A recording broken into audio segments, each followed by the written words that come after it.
All right. I need another word. I don't want to say without further ado. Y'all, what y'all get from me? I'll throw this in right now. We'll give an African welcome to the brother Nathan Thompson.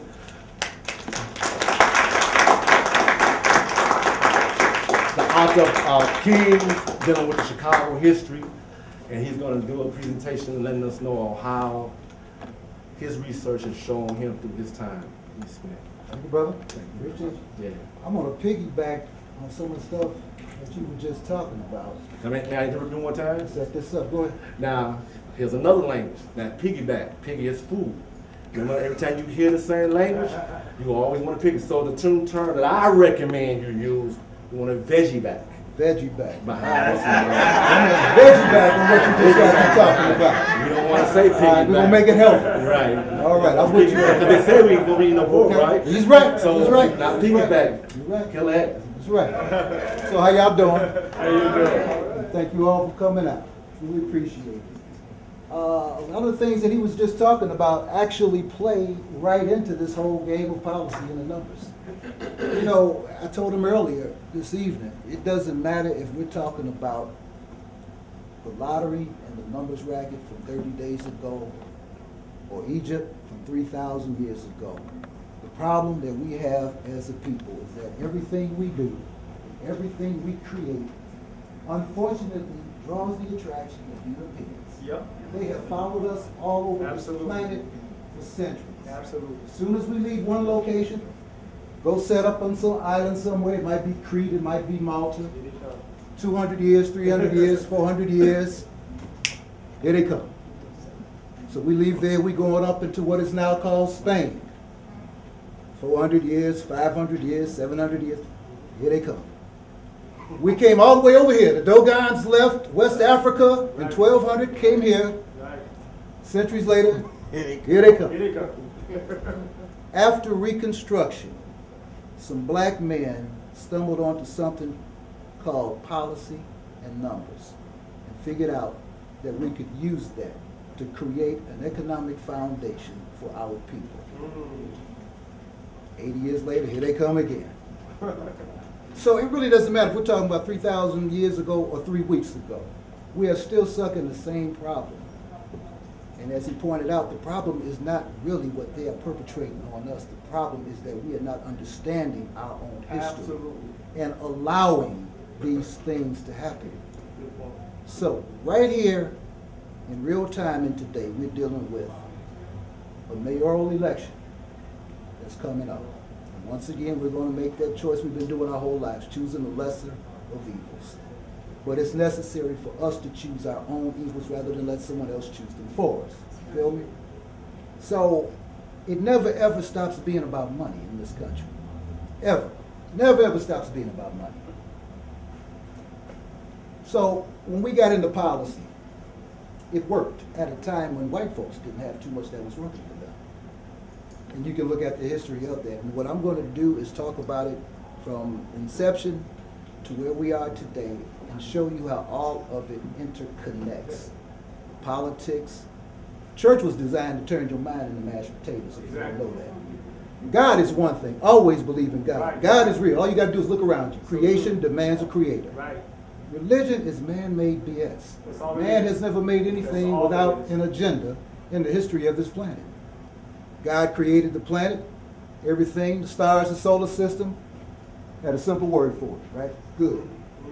Man created the washing machine, called it the greatest invention of all time. Absolutely. You're always trying to compete with God. You can't do that. So it's about perspective. So what I'm going to talk about here today is how this has changed since I saw somebody holding it up. Hold it up. That book. This was the first edition. And I'm also going to talk a little bit about Hollywood in relation to this because there was actually a different subtitle. And there's a lot of things going on that I'm going to connect for y'all. Y'all been watching Empire? No. I hear you know. I feel you know. There's some good and some bad going on there. I love the show as far as entertainment goes. But I think that in this day and age, it comes at a really great expense. There are other black histories that have been waiting in the wings for decades, waiting to be told. So you have to look at who's doing this, why they're doing it. It's on Fox. This is the Redneck Channel. You got the blackest show on television on the Redneck Channel. Yeah. Right. All right, so that deserves a little attention right there. But brother asked me something earlier. He had asked me, has Hollywood reached out? Hollywood's been reaching out. Hollywood is a different beast. And if you are not careful, this black story will turn into a story about Italian gangsters. Quincy Jones optioned the rights to this in 2006. Couldn't get it done. Charles Dutton wanted to do it. Shopped it around. Couldn't get it done. Now there's a little white girl out of LA. Just called me a few days ago. Wants to take a shot at this. And I'm going, this is really interesting because of the timing. So let me set this up with Empire, and then I'll come back to this powerful thing. I followed the story of Empire when it was just talk. Then it got into a development stage, and the studio picked it up. Then it got the green light, and then they decided to run with it. Okay, fine. So there's a friend of mine who also works as my publicist. You may know him. His name is Harold Rush from the old original WGCI days with Banks and Company. We're like a couple of high school girls on the phone going back and forth on the commercial, analyzing all of this. So here's the thing. I said we're going to need to watch the ratings on this show. Fox has a history of creating black shows that do really well, and they just kill it for no reason whatsoever, no explanation. That's just that. So I said if it can survive certain things, it's going to be some really interesting things happening in Hollywood. So it did the ratings thing. Then the word came that it was renewed for a second season. I said, okay, watch the trades. Hollywood is about to act a fool. The whole time Fox was doing this. Let me back up. Do you all remember when Mel Gibson did Passions of the Christ? Yeah. Nobody in Hollywood ever wanted to do a Jesus movie. So he said, okay, forget it. He put his own money and produced that film. It made $1 billion. Yes, it did. Then Hollywood decided, well, we need to do a Jesus movie. So what they do is they start going dusting off the scripts that they rejected over the years. So when Empire got renewed, I said, okay, all of the advertisers are now running to Fox with bags of money. Now all the other studios want in. So now they're running around in barrels and boxes and drawers, pulling out every script that was submitted to them by somebody black, trying to find a gem. I said, you watch, this is gonna happen. Will that happen? And I'm gonna prove it to you right now. This past Thursday, that phone call that I was talking about, I got that phone call that came into my website. Talked with the woman Monday. Says that she wants to shop this. She thinks she can get a place with the studio. She thinks it happens. She thinks she can get it done. Now, she's credible. She's got some things that are on cable. Very credible. No issues there whatsoever. She's talking the right stuff. Plain and simple contract, 12-month deal. Okay. Send me the paperwork. I'll forward it on to my lawyer, and we'll see if we can make it happen. Got the paperwork. Opening paragraph says, identifies the studio production company, identifies me as the property owner, looking to make this into a motion picture, feature film, television series, based on the book, Kings, the true story of Chicago's policy kings and numbers racketeers. But let me stop right there. That title went out in 2002 to this day. What she had in this document said, policy kings and numbers racketeers and their blood battles with the mafia and United States government. I dropped that subtitle in 2002. So you see how far back she had to go to find that. Proving my point, they are now digging up everything black that they have ever rejected because it's only about money for them. Fox has proven that of all the channels in the world, the Redneck channel can make money off of black programming and content. Everybody else has to do that now. So you're going to see a whole wave of black programming. Some of it's going to last, some of it's not. But full circle, it always comes back to this thing, like I said a moment ago. It never stops being about money. Me and 1,000 other black men and women from Chicago to LA have been pushing black stories forever. We shouldn't have to be waiting for Hollywood. We shouldn't be having to wait for the juries. We shouldn't have to go to anyone but our own people to make Thank you for our saying that. stories happen. Thank you for saying it. Yes. Once upon a time, we had our own theaters, Duh. Yep. clubs, all kind of stuff. We had our own infrastructure, in other words. Little by little, over the decades and over the generations, we have allowed those things to slip away from us Yep. because too many of us still think the white man's ice is cold. So sad. Okay? So, when I started this policy thing, I'm going to give it to you exactly how this whole thing got started. And most of you brothers in here can attest to this. Growing up, me and my guys were completely into gangster movies. And I know you all were too. We had the old, was it James Cagney, George Raft, all that business. Then you move forward a decade, then we get into Goodfellas and, you know, Godfather, the Valachi Papers, all these things. There's just something about these things that appeals to the male psyche. But one day, we were sitting on the porch with a partner of mine, we were killing a 40-ounce beer, talking about mafia stuff, Italian stuff. And it was like a lightning bolt came out of the sky, hit me in my head. In that moment, I realized that I knew more about the history of Italians than I did myself as an African American. And that really bothered me. And on that day, I vowed that I was going to do something about it. And in December 1992, I walked into Woodson Library at 95th and Halsted and did not leave for 9 years. I kid you not.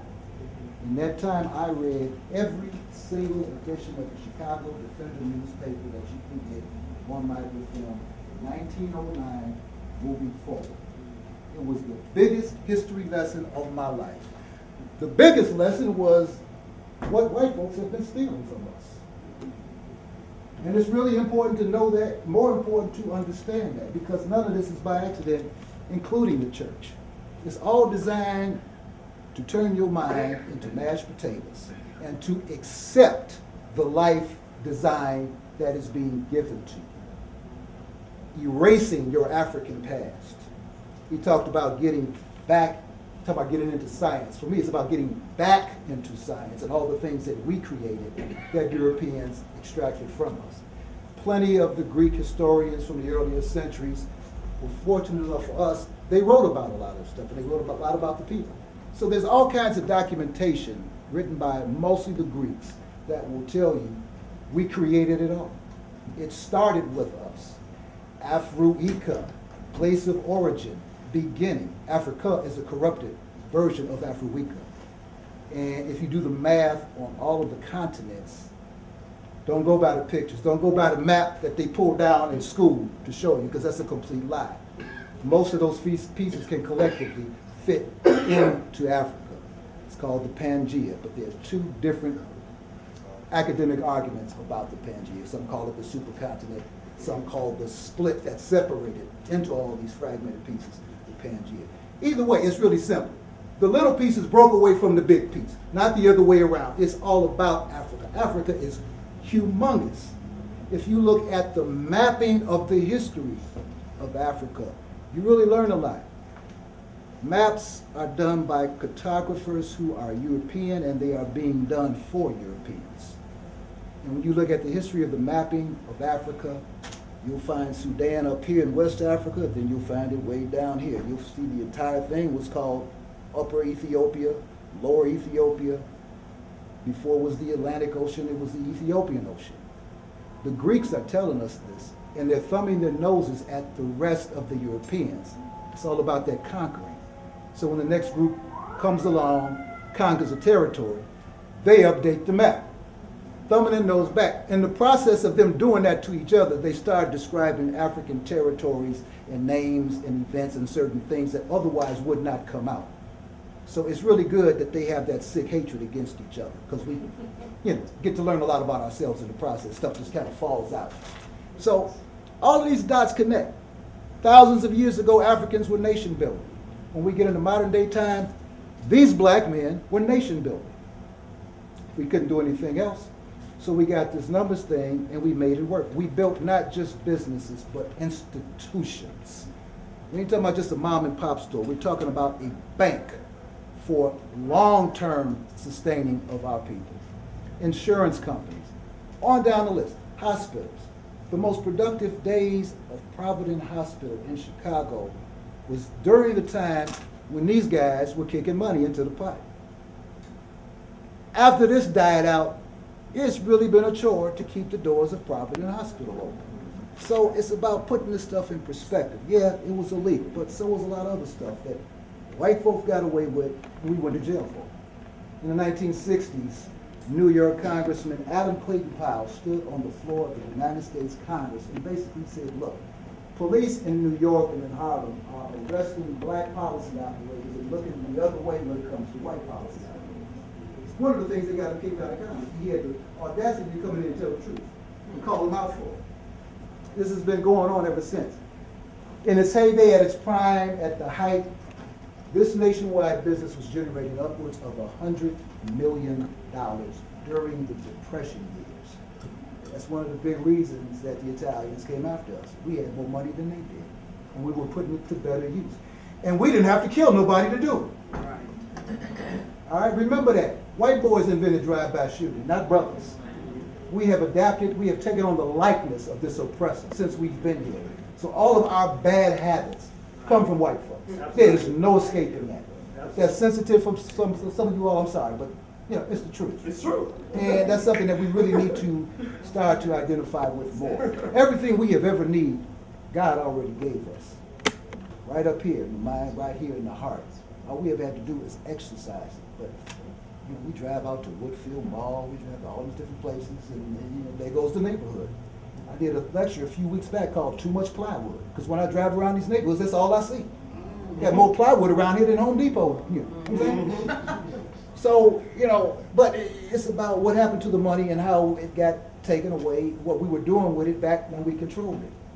So, the original book talked about that, and by the time I did this update, which I originally was not going to do, this is the 10th anniversary edition, I had no original plan to do it, but what made me do it is what's happening with public schools.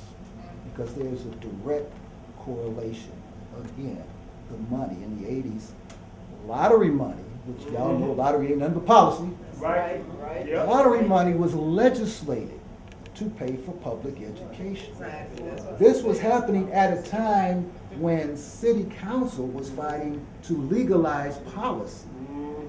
Cliff Kelly was a city council member at that time. I'm going to show you all a little video of him and some other people talking about this. To this day, money that has been spent on lottery since its inception, we're going on very close to $1 trillion. The majority of that money comes from the black community.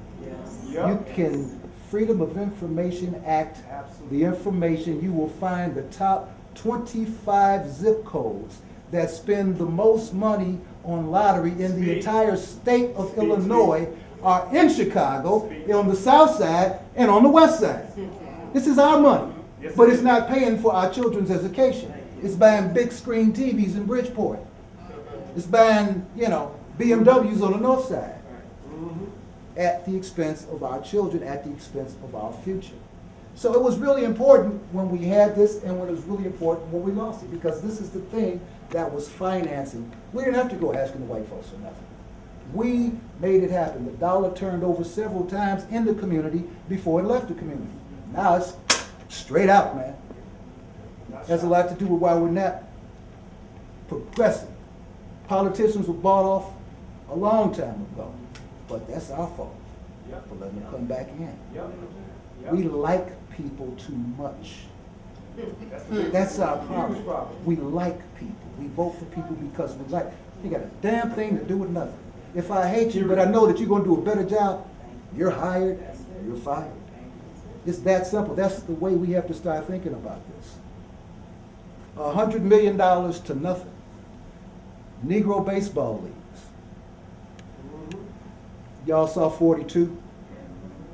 Believe me, these brothers who owned these baseball teams were not just sitting around waiting for some white boy named Branch Rickey to come and fuck their business up.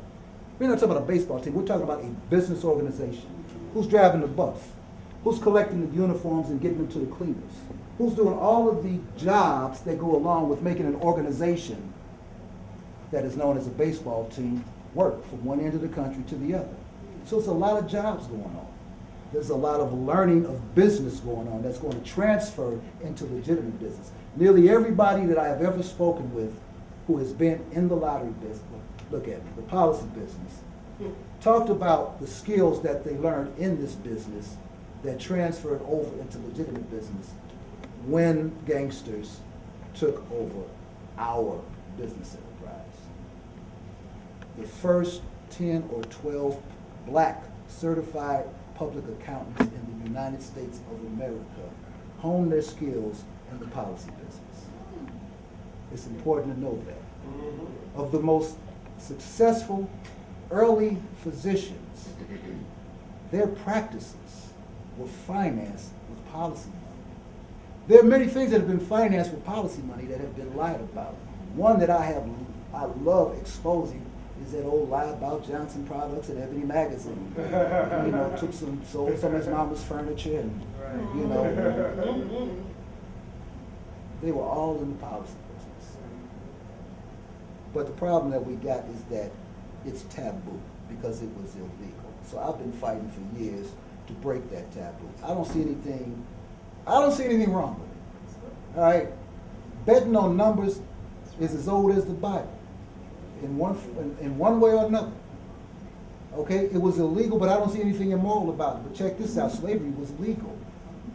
Highly immoral. So we got to get some perspective on the things that people were putting us into. Come on now. All right, it was only bad because they said it was bad. Then they decided it was good, they turned it into the lie. All of a sudden. Suddenly it's not a bad thing no more. Right. Okay, but by that time, look at what had happened to our communities. Right. All right, so connecting this to the school thing was really important for me because closing down 50 was supposed to be 56, you know, and they were crying broke. You know, the thing is that we can't afford to keep these schools up because attendance is low and this and that, and you know, that's a lot of smoke and mirrors. I mean, seriously, that's a lot of smoke and mirrors because we're talking about way too much money that has been rechanneled in other directions except our communities. All right, so the killings and all of the mob stuff that went on, it wasn't just the police. It was the county sheriff, it was the state's attorney's police, it was federal tax agents, it was federal prohibition agents, and it was gangsters. So it took that many units of people to deal with us. All right, because you know, we were controlling this for some decades. There was a time when we ran this city from the mayor's office on down. If we had a problem with a cop, one of the politicians could just pick up the phone and have him sent to another district. We ain't been able to do that in 50 years. You know, so I mean, these are the things to consider. The people that were coming into the neighborhood, leveling all of these atrocities against us. You got Irish boys, you got Italian boys coming into black neighborhoods, Bronzeville, killing, robbing, beatdowns. Where are the police? The police are in Bridgeport protecting property. Yeah, absolutely.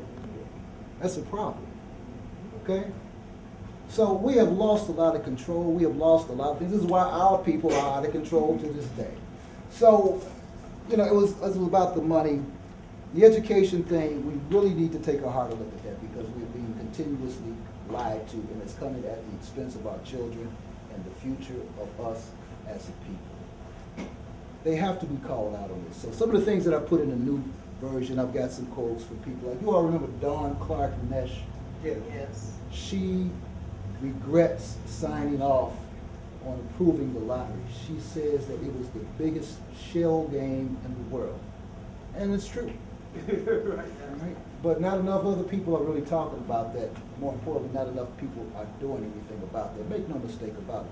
The public always has the power to stop anything going on politically, especially locally. For the last 20 years, we've only averaged a 33% voter turnout. Voter turnout. That's based on the number of registered voters in Chicago, not the total population. of Chicago. So we have allowed them to get away with a lot of things because of our own complacency. All right? So it's important to understand that. Because if we are ever going to get productive, it doesn't matter if we're doing policy or selling lemonade. We got to figure out how to keep the money in the hood. We got to figure out how to buy from each other and support each other. Keep the money in the hood. Build our own. You dig? You build that own, you build that factory or whatever. We can create our own jobs. We have to stop going begging for jobs. You can go back through the history of Jesse's speeches. Not once have I ever heard him talk about ownership. It's always jobs, jobs, jobs. I'm talking about ownership. That's what these brothers were doing. That's what these brothers were doing. That's why they have been my heroes for all these years. But it took to purge myself of everything other people taught us in school.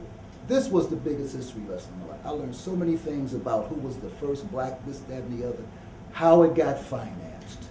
We were never taught any of those things in school. I didn't even know this policy story when I was growing up because of the fear that was put into my elders who saw their friends and relatives get killed and beat down in the process of taking this thing over. Because see, beyond the physical act of taking over the policy racket, what does that even mean?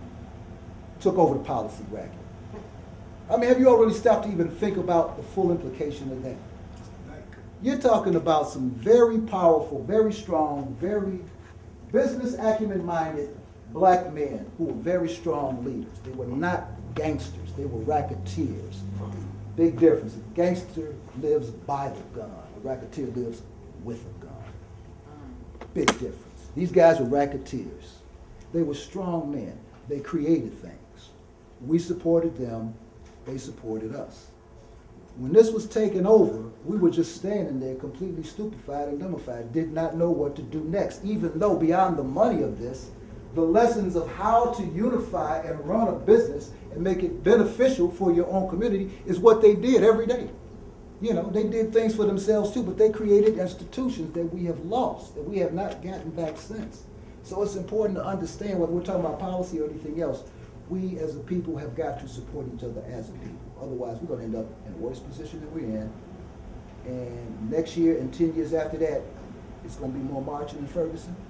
It's going to be more marching and more Trayvons in Miami and everything else going on. We are letting that stuff happen. Okay? So it's important to really get a grip on this because the public always has the power of the referendum. You don't need anybody's permission for that. And if it's a local election, there is no electoral college. That individual vote actually works. People freak me out.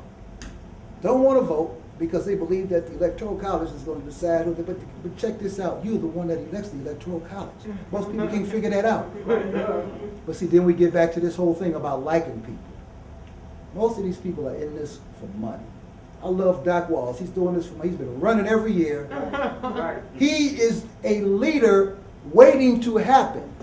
But until we force him into a genuine something to run for and stop this thing for running for mayor, it's going to be the same. We have got to take this thing back. We don't need anybody's permission to do it. Thank you. All right? So that's what's important about this. This whole history. When these guys came online in the 20s, and I'm going to show you some stuff in terms of, you was talking some things about black culture earlier. It's all about what has been hijacked from us. We didn't really know, my generation and later generations coming up didn't know the story because it had already been stolen like every other piece of black culture. Right. So by the time the story ended up on television, it was all white folks. So we never had a clue that there was anything black to do with this. So when I went and did my work, it was like, oh, you motherfuckers been lying to us all this time. So I've been on a mission ever since then to prove all these things because the documentation is everywhere. It's a famous politician that I cannot name from this city. This book come out, he had a big laugh. He walked into City Hall one day and a couple of the white politicians had the book, that copy of it, sitting on their desks. And he laughed at him and told him, you motherfuckers don't even know. You owe your jobs to this. He's very right, and I'm going to show you some things to prove it to you. But they took over policy. They took over legitimate businesses. And they took over, you know, we don't even have clubs for our kids anymore. That's why they're not playing instruments. They're just running around with microphones talking craziness. All right? That's part of it. So, talk about taking over policy. Here's a guy that owns a policy wheel, but he also owns a nightclub. He also owns a string of other businesses. So it's the legitimate businesses that are compromised also, because it's everything from the policy king on down. Most importantly, the psychological aspects. These men were very well respected, very loved. So, let's say that this is the neighborhood policy king right here. Big shot. Right. You know, he's financing the hospital, he's taking care of y'all, I mean, everything, it's all good. Money's just flying around everywhere. He's got it raining on the neighborhood, raining money. All right? Now here come the gangsters like they've been doing for centuries. Oh, yeah. So it's not just taking this man's business, it's about breaking this man down in front of the people who love and respect him. That's the residual effect for the gangster. Taking over the business, that's just the money part. But if we can mess you up and everybody connected to you, we have just utterly destroyed the mindset of this neighborhood. There will be no more unified productivity. That's what's important about that. So now kids who used to look up to this man with respect, now they're looking at him trying to figure out, man, how'd you let that be? And it's not even white men that come in, they send boys in to do it. Boys with the attitude, you can't touch me. You know. Guns, all of this stuff. So the trickle down from the psychology of it does a lot more damage almost than the money aspect of it. Because it has a wider residual effect that goes on for centuries, because it has convinced generations of us that we're not capable of doing anything but asking white people for jobs. Asking white people to finance my movie, finance my book, or whatever the thing is. So we got to get back into a mindset that we can do for self. We ain't trying to reinvent the wheel. We've already done this. We ain't trying to invent nothing. We have proven throughout history that we have done this. This is why they keep coming for us. You know, I mean, we got better stuff than them. All right? I mean, really, it's that simple. So what I'm going to do is show you how some of this stuff got hijacked over the years. So this first thing that I'm going to show you is a clip, well, a bunch of clips from different movies that you all have probably seen. Some maybe not. So it's going to move from the early 20s into present day. And let me see if I can get this going. Because these are movies that you've seen, but the language goes by so fast that it's hard to connect the dots sometimes and realize, wait a minute, they were actually talking about something black. Let me see here.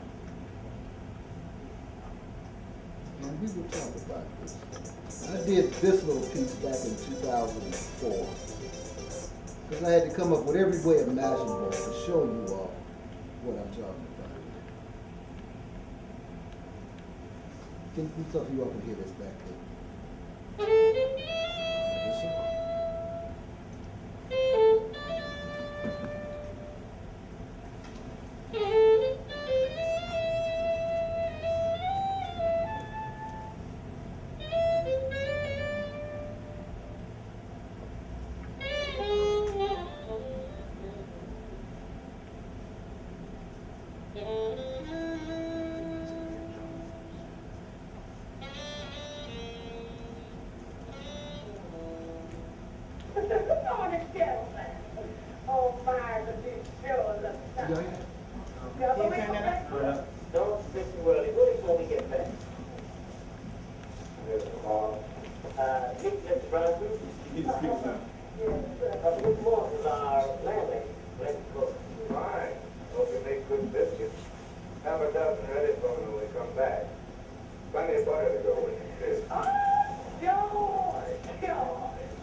Man can't say I'm right every day, and yesterday I put too much sugar. You mean to tell me you're clean? That's about it in a nutshell.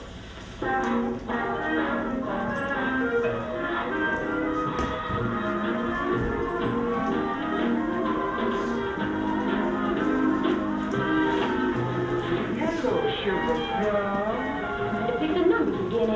I'm gonna catch myself one of them lucky numbers yet. You couldn't catch fire if you lay down inside a furnace. Oh, that ain't belong to Sally. He picks the numbers, you pick on him, and you know you love him. Oh, hell, me smoking my cigarette. Why, yes, Sally, I'll have a cigar. And here you are. Keep the change. Thank you, Mr. McCoy. Wonderful. Now, miss, remember where you are. I was saying, Jim. We don't think you're black. Thinking cotton is taboo. All we pick is numbers, and that includes you white folks too. Cause if we hit, then we say our rest on any avenue if we hit underneath our moon. This is Wall Street. Now, I want to stop this for a minute before I show you this.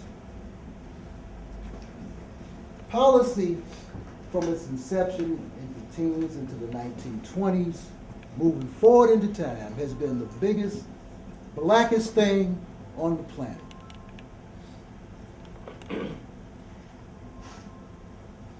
I was just going to let this picture speak for itself. Just remember that. Policy has always been the blackest thing on the planet. This is what happens when Hollywood gets a hold of our stories. Check this out. And today was important, because tomorrow, July 4th, I intended to make my first $1 million. An exciting day in any man's life. Temporarily, the enterprise was slightly illegal. You see, I was the lawyer for the numbers racket. Buck on 823. 823, $1. Morning, Mr. Morse. Morning, Mr. Morris. Morning. Morning, Mr. Morris. Put a dime on 776, it won't be 2 hours. 776. How do you like that for luck, Bob?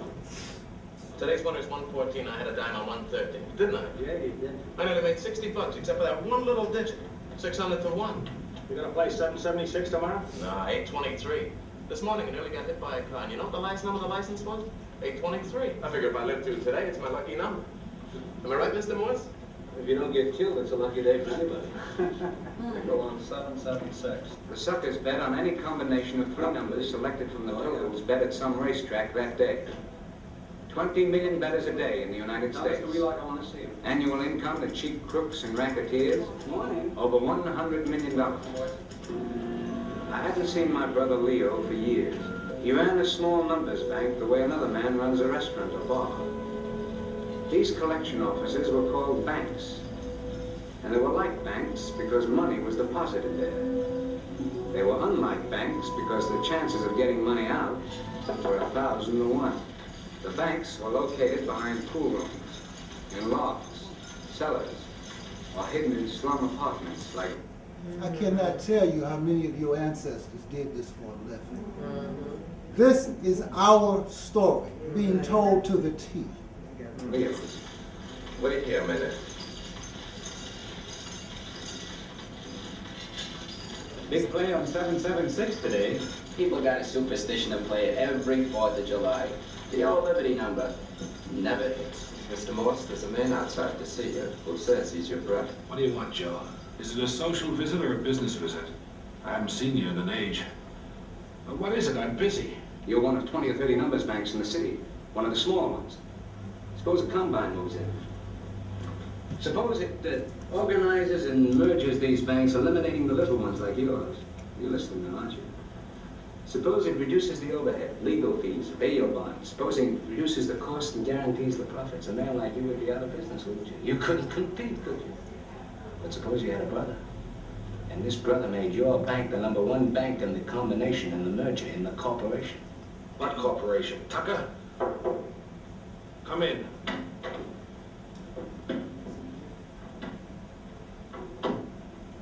I've got the tickets for the winners, Mr. Morse. And what does this corporation expect from me, Brother Joe?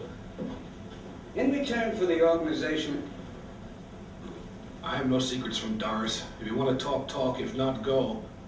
in return for the organization and service, in return for taking you into the combination, the corporation gets 2/3 of the profits and you get 1/3. But on the other hand... 2/3 for Tucker, Brother Joe, and 1/3 for me, for my own business. Do you know what that is, Joe? Blackmail. That's what it is, blackmail. My own brother blackmailing me. You're crazy. You're absolutely crazy mad. You're not listening. I don't want it. You know why you don't want it? I'll tell you why, because you're a small man. Because if it's a small thing, you're a tiger. You're a tiger. But if it's a big thing, you shout and yell and call me names. Oh, no, $1 million for Leo. Oh, no, it must be the wrong address. It must be somebody next door. The answer is no. You understand, your no won't stop the merging of these banks, yours included. Leo, this is your chance, the one I got for you. You take your chance, Joe, and get out of here. I'm an honest man here, not a gangster with that gangster tongue. Are you telling me, a corporation lawyer, that you're running a legitimate business here? What do you call this? Payoffs for gambling and illegal lottery policy. Violation 974 of the Penal Code. Policy, the numbers racket. I do my business honest and respectable. Honest? Respectable? Don't you take the nickels and dimes and pennies for people who bet just like every other crook, big or little, in this racket? They call this racket policy because people bet their nickels on numbers instead of paying their weekly insurance premium. That's why policy. That's what it is, and that's what it's called. And Tucker wants to make millions, you want to make thousands, and you do it for $35 a week. But it's all the same, all policy. This is my secretary, my stenographer, my friend Doris Lowry. She's been with me a long time. She's like a daughter to me. And you, I wanted to be the lawyer, and I could have been the lawyer if I threw you out of the house when our parents died. But no, I worked for you like a fool, for you, and I gave you everything. Why do you talk this way to me in front of strangers? She's no stranger to me, you're the stranger. And I'll tell the whole world because you're my brother. And I owe it to the whole world because you're my brother what you are. A crook, a cheat, and a gangster. Leo, be calm. Tucker will make you honest. Tucker will make you respectable. He's giving me $250,000 to create public sentiment, to make policy legal, like bingo bango on the Irish sweepstakes. I'm paying you back, Leo. I'll make you rich, with an office in Wall Street up in the clouds. Be calm, Leo. Be sensible. All right. I am sensible. I am calm. I'll give you my answer calmly and sensibly, my final answer. My final answer is finally no. The answer is no. Absolutely and finally no. Finally and positively no. No, no, no. And no.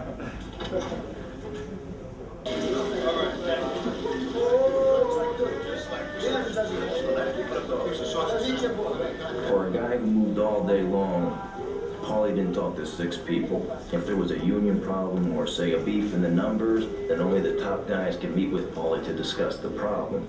You know, niggas are having a good time with our policy banks up there in Harlem, having them new Cadillacs for paying 50% on the bet. I knew that was going to happen since they started making big money. Don't you understand the problem I've got going here? I have to declare to the IRS that I'm making more money with this burlesque house than I'm actually making just to keep them off my ass. Or they're going to start looking at what else I'm doing for a living. Now, last time I looked, running a numbers racket was illegal. God forbid they should look in the audience, see how many people we have. God forbid. All right, to be a realist, we've got maybe 2 years in this joint, Thompson. Them numbers together. Does the heart good. Look at this, Germantown good, Greektown good, even Pigtown has improved, all white areas, and they all show up on 50.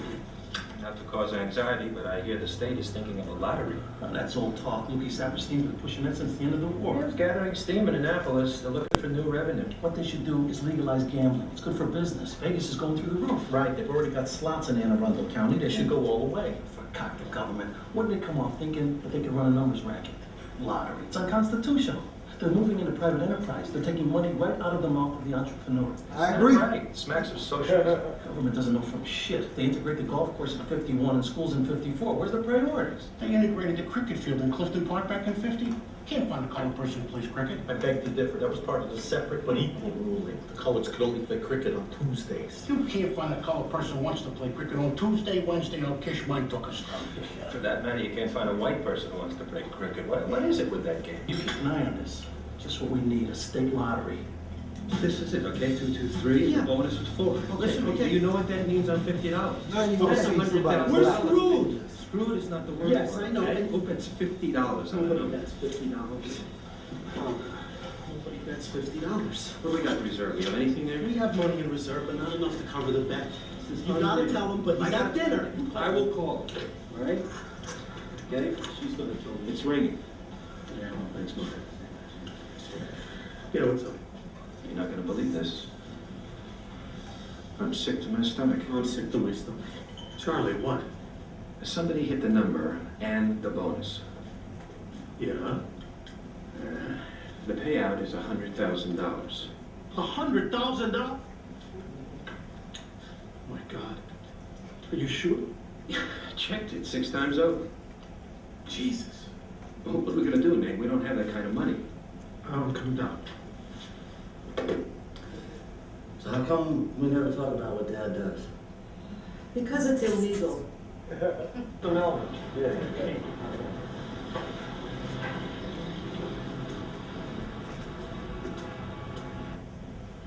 I'm thinking of giving you the Southeast Territory. You take over the numbers. Long-term dollars. You trying to Jew me out my money? Hey, you watch your tongue. I don't take shit from no heat, you understand? Listen, you spear chucking coon, I'll put my fist down your throat. Yeah, come on, you nose cut. Little Melvin don't take shit from nobody. You're a dead man, you push me. Sit down, little fuck. Hold on. Back him up, back him up. See him back up. So we've all come too far to stoop to this. Come on. Charlie, give little Melvin his money. If he doesn't want to see the big picture, that's his problem. What's my problem? No, look, I apologize. You just make yourself comfortable. Charlie's gonna get your money.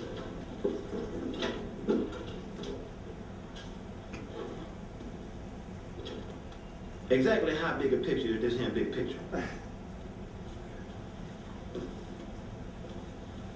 Well, the Southeast Territory generates just under 10 grand a month. Less than a year, you've got payback. After that, it's ka-ching, ka-ching, day in, day out. That's what Chicago was making 10 grand every other day, not a month. I had in mind. Week in, week out? No, that's your call. You either go for the short-term money or you go for the long haul.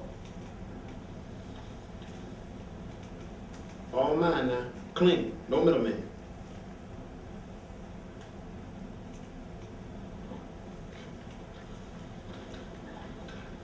Well, why are you giving up the territory to you?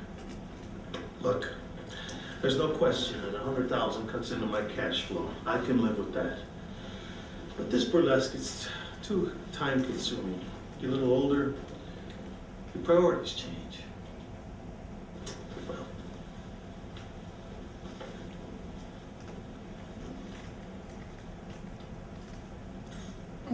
Well, that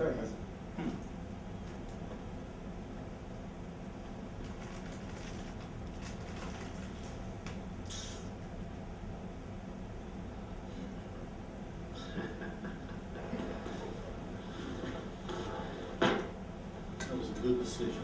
You just better keep a leash on the Pillsbury jukebox. Where the money? Bigger things on the horizon, Scribble. How can we give them the Southeast Territory? We don't even own it. It's WAC territory. Look, let's wait a couple of days. You call little Melvin, you tell him the Southeast Territory thing's not gonna work out. We're gonna have to put a new deal on the table. And when let him pick the meeting spot. Make him feel good. Phone book. Get right upstairs, son, and watch the rest of the game. Get right upstairs. Don't hang it out, son.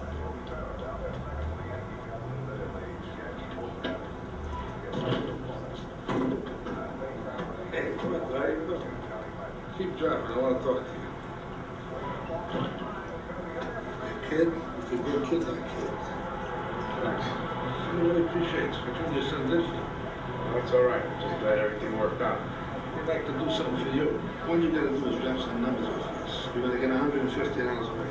You're gonna get the bus. Well, tell me I appreciate it, but I got a city job. If I get pinched, I could lose it. Please think about it. I just can't do it. It's not for me, so. Now, if it's $50 a week, you don't want to think about it. All right, I can't do it. It's just not for me. I can't do it. They offered me a job today. Doing what? Numbers. All I gotta do is pick up a piece of paper and drop it off at my round, and they should give me $150 a week. 150 a week, what'd you say? I guess don't forget it. It's not for me.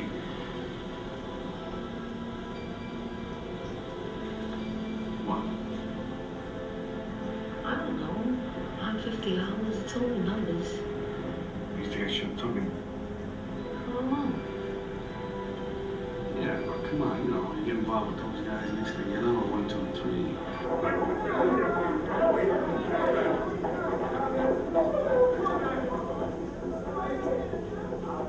Okay, get the body cleaned up and make sure you get this money lost and get this crowd.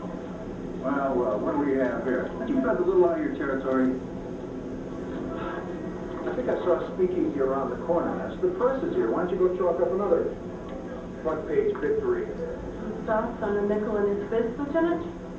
Not for publication, sweetheart. Correct me if I'm wrong, McKinney, but a nickel in the fist is a sign that Capone uses when he's trying to send someone a message. This investigation doesn't my age's mess. This is your usual half-assed offer to cooperate. Don't waste your breath. Investigation? Yeah. When was the last time the Chicago Police Department conducted an investigation of a serious crime in the ghetto? Of the conduct of Tom McKinney. I give to you.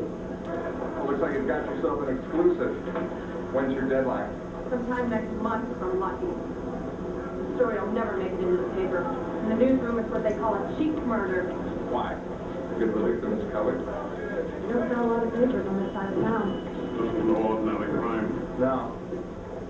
The kid had to have been known in this neighborhood as a runner to the policy racket. And yet the killer never touched They did not look like that, okay? his bank. Hopefully this isn't manual I can sell to my editor, but I'm going to have to do some digging. I don't know anything about this. Think of it as a lottery. Illegal, but wildly popular. Handout sheets like this are distributed twice a day with the winning numbers. So it's big business? It's huge. Hundreds of thousands of people play every day. There's a policy station on every corner of the Negro South Side. I wonder if Colin wants to muscle in on it. Take care, Donnie. Mike, I don't want him getting a foothold in another racket. I don't want him on the South Side at all. Capone himself was in prison when all of this was happening. Hollywood takes these stories and twists the life right out of them to the point that you don't even recognize a black story when you're looking at it. And they still do it. You don't know what the hell you're doing down here. With your boss's heavy-handed tactics, you're making some real good enemies down here. You know, Taylor, sometimes you just don't have a choice. Ah, but you do have a choice.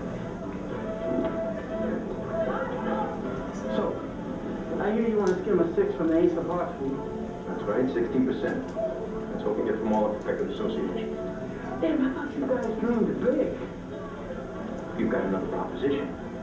I'd be more than happy to hear it. You ever heard of Reginald Jones? With the King of Wheels. You're in the Ace of Hearts. That's right. Only he's getting soft, lazy. He's not watching the shop like he used to. Got all these half-assed political ambitions. What if I was to tell you that we've always had a hard time establishing ourselves here in the colored neighborhoods? That our brothels and our speakeasies have never turned the kind of profits we've been looking for down here. It's like I said, the people down here aren't going to do business with the massa. Niggas are like a bunch of sheep. They do what the preachers and the policy kings tell them to do. They stay away from Capone's whorehouses and speaks because they're told to stay away. But you put a dark face on your interest down here. This dark face. And the rest will follow. You want to see me, Tommy?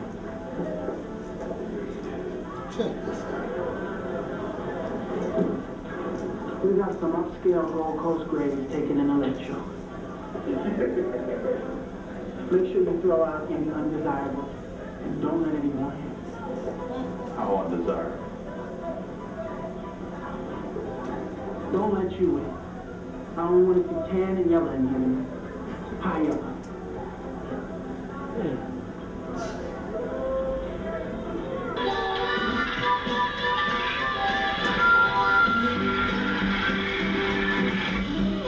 Oh, Lord have mercy, baby. How the air flying business? Same. No matter what, folks will always have their head down. Where to, sir? There's only one place we heading. Booker's on Bessie Street. That's where we shall be. See what that. Blue Boy told Pygmeat how we was gonna set up a numbers bank. And while they was talking, I was looking. To me, behind every door was somebody just rearing to play the numbers. Pygmeat said that there were 30,000 spooks in El Dorado. I was just counting that money before we was even in El Dorado 5 minutes. this is your story. This is the story of your grandfathers and great-grandfathers and uncles and nieces. There was probably more women working in the policy business than men, truth be known. But the problem that I've always had is that a woman will see a documentary that I did or read the book and then proceed to beat me up for not talking more about women. Then I ask, well, okay, tell me what you know. Oh, well, no, I can't. I don't want to talk. I can't tell you how many times it happens. People, we have nothing to fear about knowing our history or talking about our history.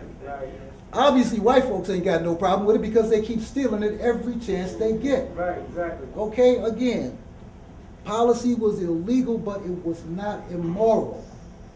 Look at all of the legalized gambling going on across this country these days. Why are we not supposed to get any of that money and do something with it for ourselves? That is one of the most important lessons to take away from this. The other equation involved in this comes back to politics. From Oscar DePriest forward in the city of Chicago, all of these black politicians' campaigns, in one way or another, were financed with policy donations. Okay, so we got the first black alderman, we got the first black state senator, we got the first black this, that, and the other. That didn't happen by accident. It required a lot of organization and a lot of finance. So losing the racket, losing the legitimate businesses that were attached to it, also meant losing control of the politics. This is why we have got the problem that we've got today. I pointed out to you earlier that there's a famous politician in Chicago who made mention to some white guys that they owe their jobs to the policy business, whether they know it or not. Well, we're going to get into a little bit about that. There's some things that you all really need to see about the city of Chicago as it relates to this story. The mafia. As a sitting alderman, he was also a made member of the Chicago mob.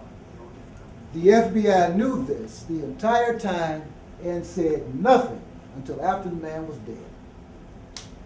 This is his family tree. You all might have to come up a little closer to look at who was operating the. You know how to get this a little sharper?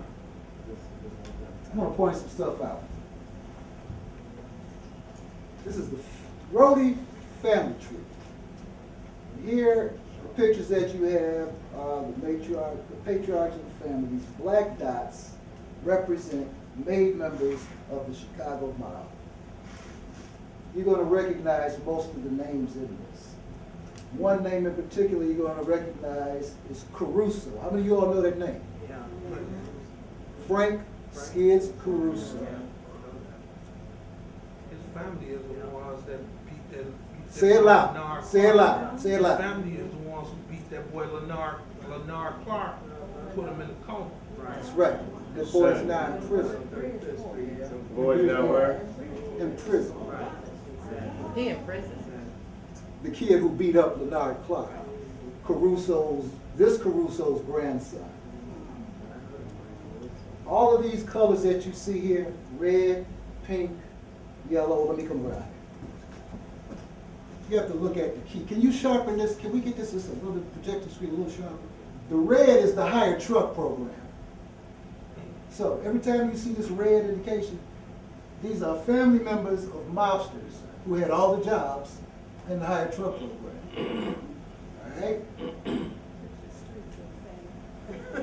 Say it again. Say it loud. Say it loud. I said the streets insane. There you go. The pink is union leadership. The yellow, those are city employees, City of Chicago employees. The light blue, it's former city employees.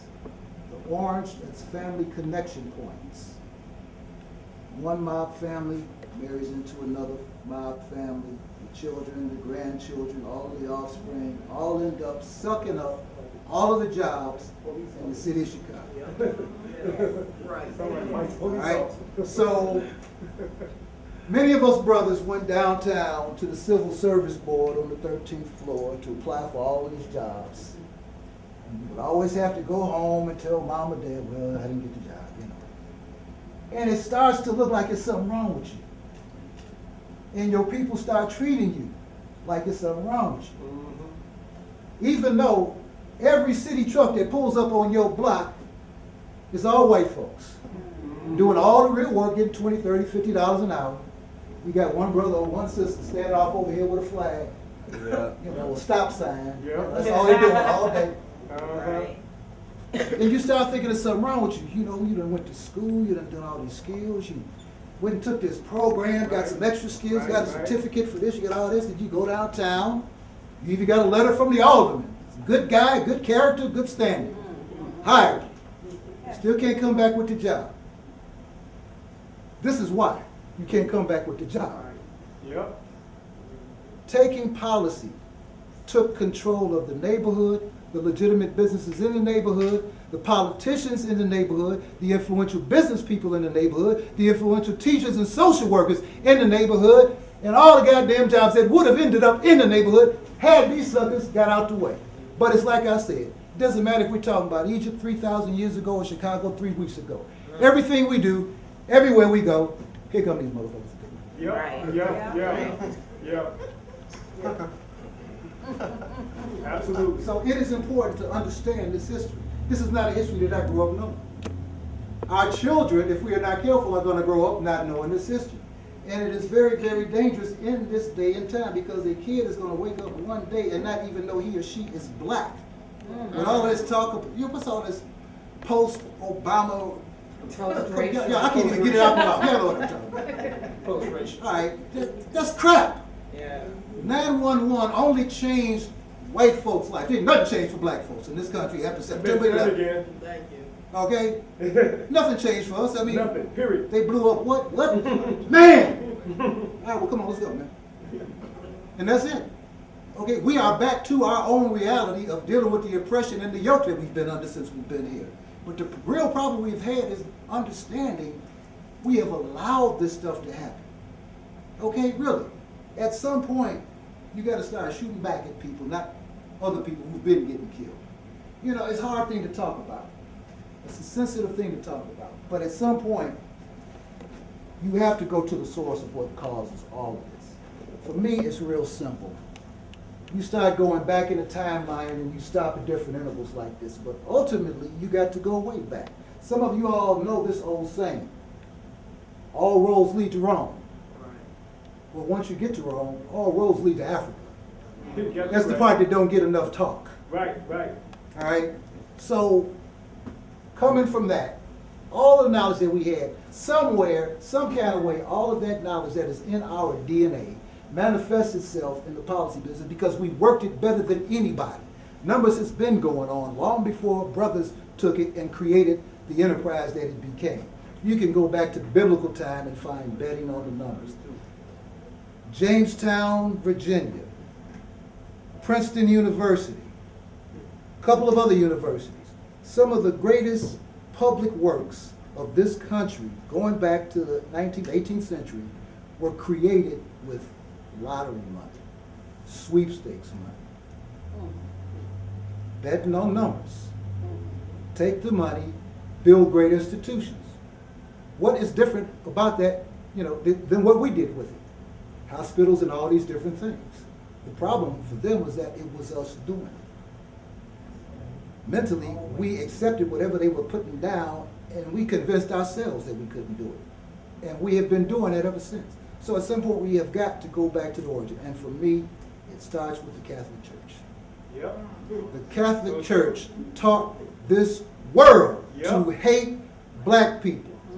Endorse slavery. We, in the reparations game, have called out the banks, the railroad companies, the insurance companies, but we have yet to go and call out the church because none of that stuff with the banks or the railroads or the insurance companies or the redlining with housing, none of that stuff would have ever happened without the foundation of the hate that the church created in the first place. Say it, brother. Say so, it's this simple. Say it. If Freddie hit you in your head with a lead pipe, you can go and beat up and kill everybody in his family and everybody lives on his block. But at some point, you're going to have to deal with Freddie. Right. Or you're going to keep getting more of it. Right. We're gonna keep getting more Ferguson, more of New York, more Florida, more Chicago, more Howard, all of it. It's the same because they are operating on hatred. They feel that they can hate white people, hate black people because the church has made them believe all these things, subhuman, animalistic, all these different things. But see, what they've really been doing is describing themselves. But we, for some reason, just suck that in and believe it about ourselves. Let's talk about a true animal. Right. And you all have seen this in your own lives, in your real life, on television, and in film. Sometimes we just don't stop to think about the reality of what we're looking at. So they call us animals. Think about the last time you were in or saw someone in a fine restaurant. Where it comes up, gives you the menu, comes back a few moments later, says, what would you like? I want a steak, and I want to see some blood on that plate. Is that how they talk? Red! I want to see blood. That's raw meat, man.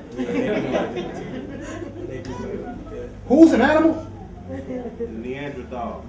Okay. Stop believing BS about yourself that they want you to believe. That's one of the fast ways out of it because it's all mental. It's all mental. You have got to stop believing this crap. You have to look at your own history in your own way, not the history that they are giving you, because it's not real. They are leaving. You all ever watch the games in New York? Yeah, some of it. If you have not watched the games of New York, make a point to watch the games of New York. And about the opening 10 or 15 minutes, there's a scene where all these Europeans are coming off the boat.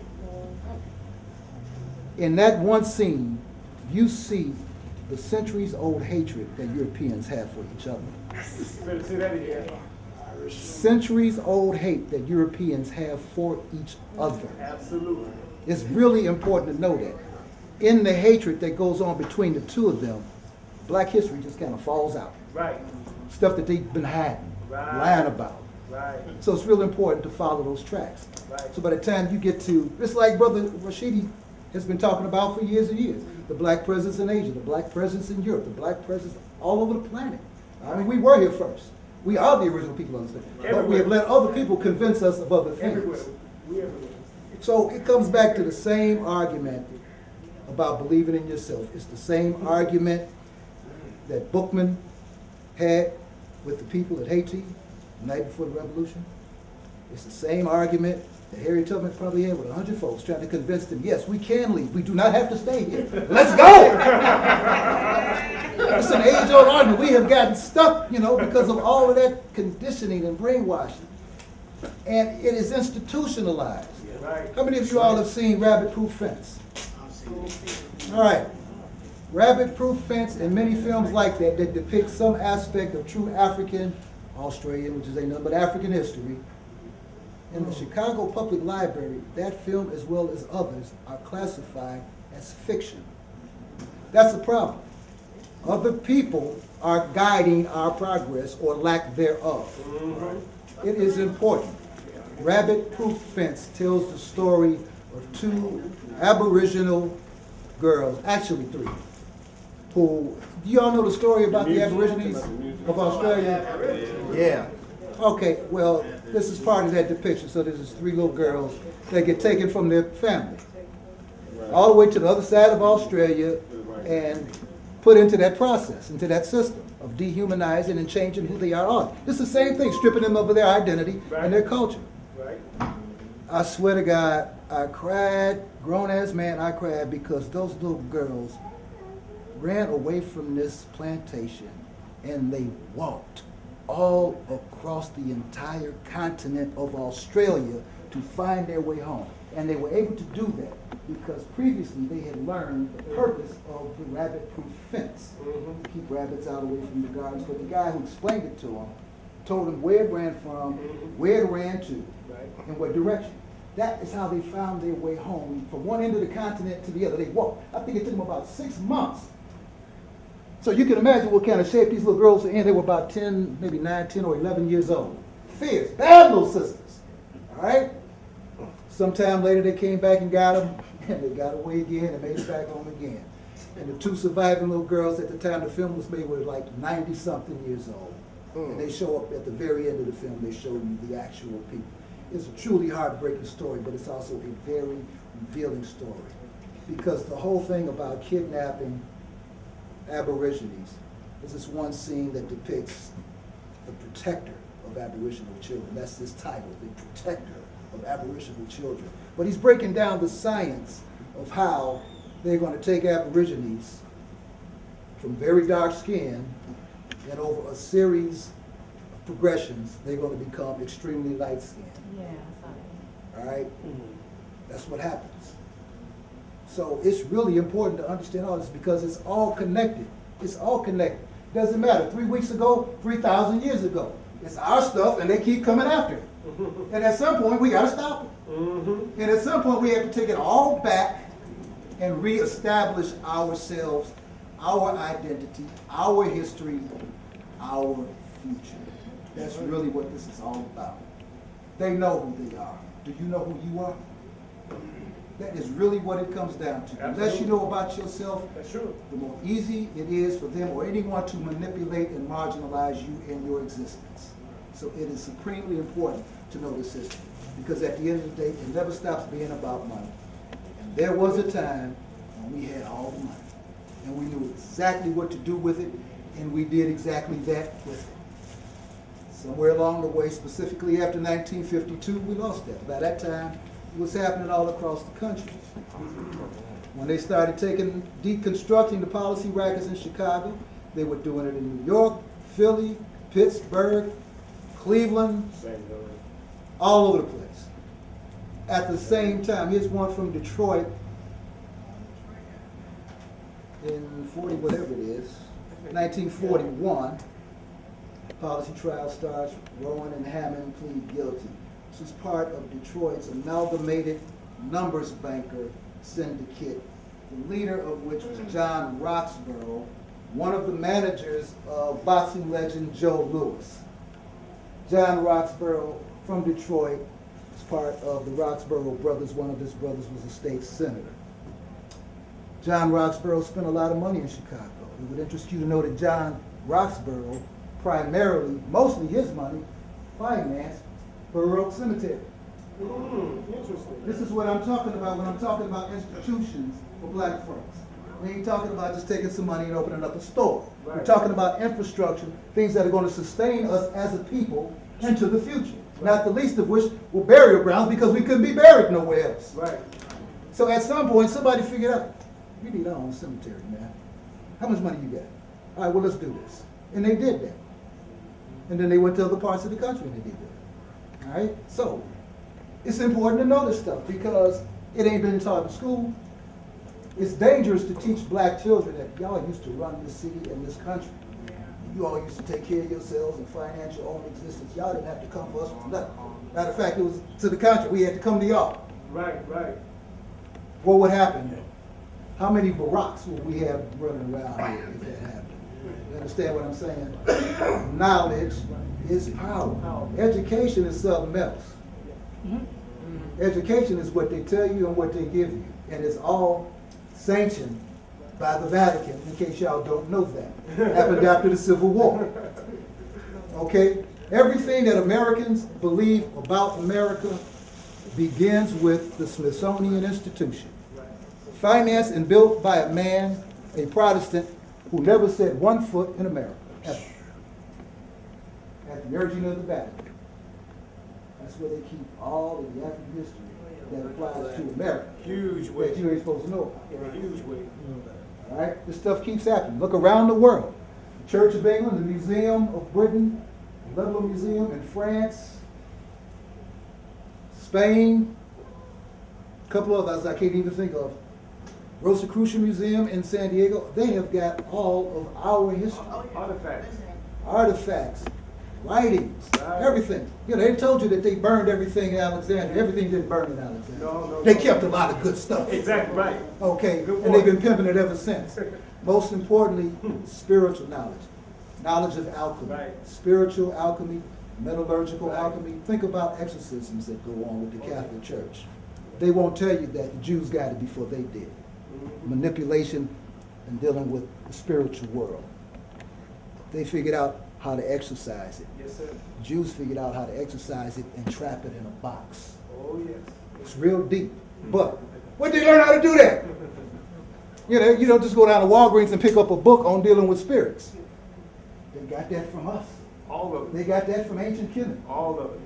All of that now. This is the stuff that Solomon took to the grave with him, that they came and dug up.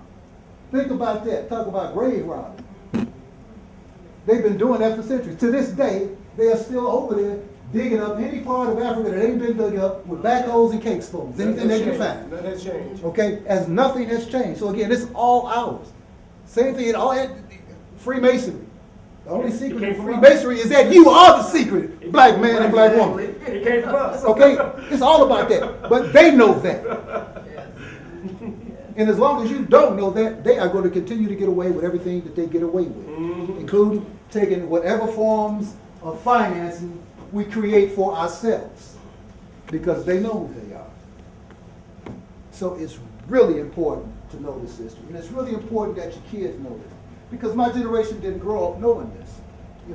I grew up under the generation when, you go in the kitchen and the grown folks is talking about with policy, and you remember this and that. And when you ask that question, you get told to stay out of grown folks' conversation. Right. But as it relates to policy, I think that was really an injustice. My generation should have known about it. I got into this whole thing because I knew more about Italian history than I did African history, just because I knew all of this mafia business. In fact, when I was coming up, and this might apply to some of you guys, some of you older guys, y'all might remember. Remember when WGN used to run the St. Valentine's Day Massacre every St. Valentine's Day? If you didn't have a girlfriend, you was at your boy's crib in the basement with about 30 niggas watching the St. Valentine's Day Massacre. Little did we know, we were actually getting pieces of Chicago's history. Little would I know how fabricated all of that was and where the truth actually lied. So it was really important to know that. Really important to know that. We came to believe many things because of that. All this business about Al Capone. The biggest policy kings in the business were the Jones brothers right here in Chicago. When I was coming up and when I started the research, there were all of these old wives' tales. Al Capone broke the Jones brothers' legs and ran them off to Mexico. Big lie! Never happened. The Jones brothers had estates in Mexico as early as the mid-1930s, by which time Al Capone was in prison. All right, later died of syphilis. Y'all know the story. Come on. The guy who took over, Ted Rowe, when you look at it, and I've got all that stuff in the new edition of the book. Ted Rowe took over the business, ran the business. Let me just stop right here since I'm right here. Commodore is one of the great black cartoonists. Back here. This was the last cartoon that Commodore did. It was released in May of 2003, the day I released that edition of the book. Broke my heart. He died right after that. But he got that out. It was some kind of karma or something. Because he did not know I was about to put the book out. And I did not know he was about to do his last cartoon on the policy business. That's a dying declaration, man. That's a statement to all of us as a people. This is one of the great cartoons we've ever had. So it's really something to time it. In fact, the year I put the book out, 3 principal people in the mob all died within months of each other, within a couple of months of the release of the book. In the book, I talk about Fat Lenny Cafano. His brother died the same month. Tony Accardo, if you all know that name, at one time, Big Tuna, the head of Chicago mob. His wife died the same month. There was another mobster connected with this story who all died in the same month. It's like they heard the book was coming out and they just keeled over because they couldn't handle the truth. At least that's what I like to believe.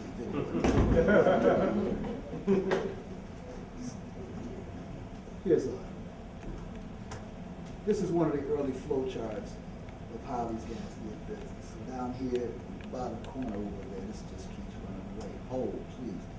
Pat Nash was the county Democratic president. Mayor Kelly, also known as Big Red of Bronzeville. Do you all know the name Mayor Kelly, Mayor Ed Kelly? Yeah. Chicago history? Yeah, I know. Look at it, really the younger people. How many of you all do not know the name Mayor Ed Kelly? I've heard Excluding probably Harold Washington, that was one of the greatest mayors that black people in Chicago ever had. You never hear his name. There's nothing around town dedicated to him. You know, it's really tragic. But again, it's also very revealing because this man did a lot of great things and facilitated a lot of things for black Chicagoans. And anytime white folks do that, it's amazing how they get left out of history. You've seen that happen for some reason. to all kinds of people, man. Right. It's really amazing. But that's, you know, that's how it goes. But these are all the people and all the situations that was connected with running this. So they had the politicians, they had the mayor, they had the sheriffs, they had the police. You know, but again, these are people who had all of this in perspective because they didn't see anything, you know, immoral about what they were doing. Hell, in those days, half of these people, everybody was at the trap. There was all kind of gambling going on everywhere. You know, it's a big deal right now about getting casinos in Chicago because casinos have been in Chicago for 100 years. I mean, some of the buildings that held those casinos have been torn down for 50 years. Mm-hmm. Okay, I mean, seriously. You know, but it's all smoke and mirrors. This in 1950, this is right before, a couple of years before Ted Rowe gets killed, but they're already telling you where the money is going. Now, this one here, there's a couple I'm going to have to kind of bounce back and forth to. This came out in the mid to late 90s by the Chicago Crime Commission. If I can get this thing to stand still. Well, I'm going to show you in a minute. Here's Tony Accardo, okay, he's the boss. Gus Alex is one of the guys that came right into the neighborhood physically. He's also one of the guys that went down to Mexico to deal with Ed Jones personally, to bring him back to Chicago, because all hell was breaking loose in Chicago. They were taking over the neighborhood. John DeFranco, Lenny Patrick, Willie Massino, Wayne Bach. In particular, Wayne Bach and Lenny Patrick are two of the guys that were involved in the attempted assassination of Ted Rowe. He shot one of them. Really crazy story. The whole story is in the book. But that was in 1951. So moving forward from 1951 into the 1990s, all of these guys went from the young kids that I told you that the bosses send into the neighborhood to take over the action. Well, they have elevated themselves and they are now in the hierarchy of the mob structure. That's what this is all about. Now I'm going to back up and show you some direct relationship to this. All right. This was right after they killed a committeeman in Chicago. Blow this up as much as I can.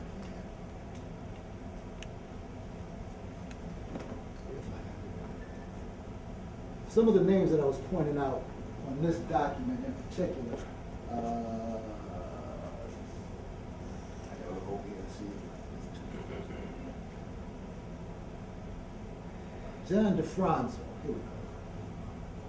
Now this time John DeFranco is the underboss of the Chicago mob. But when he was 23 years old, in this photograph taken in 1951, immediately after the murder of a Chicago committeeman, he was one of the regular guys that gets rounded up by the police. You hear that phrase, the usual suspects? When this kind of stuff is going down, these are some of the first cats that get rounded up. And fortunately for us in those days, the papers used to put your name, your age, and they used to put your address in there too.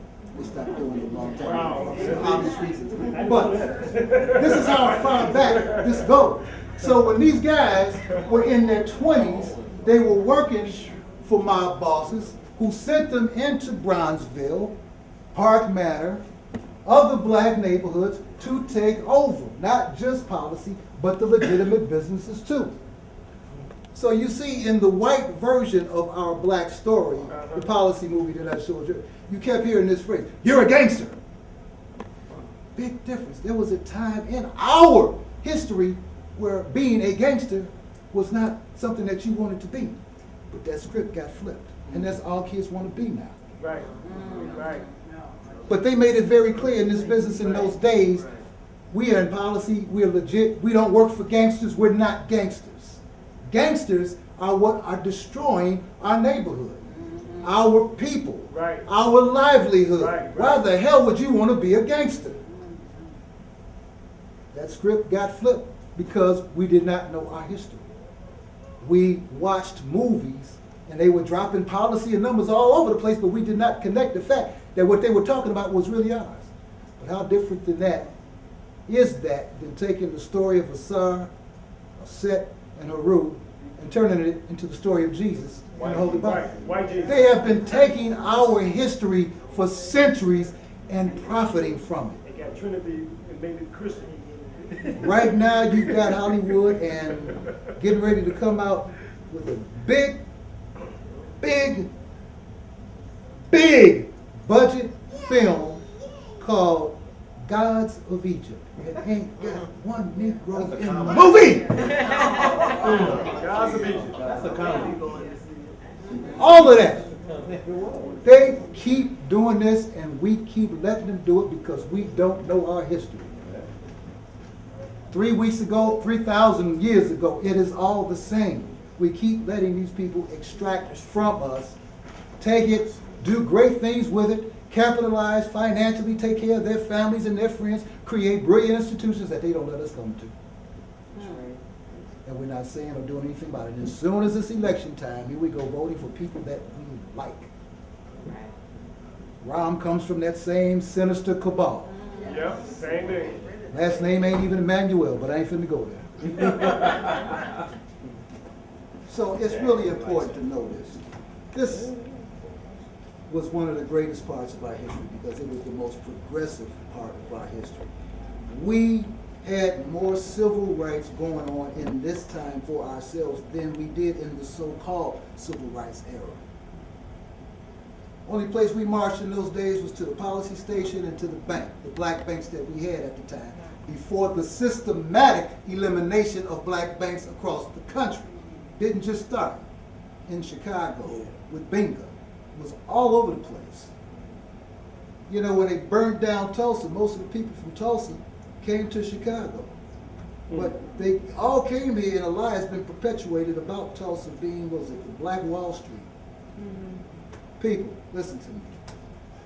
Chicago, black community, was the original Black Wall Street.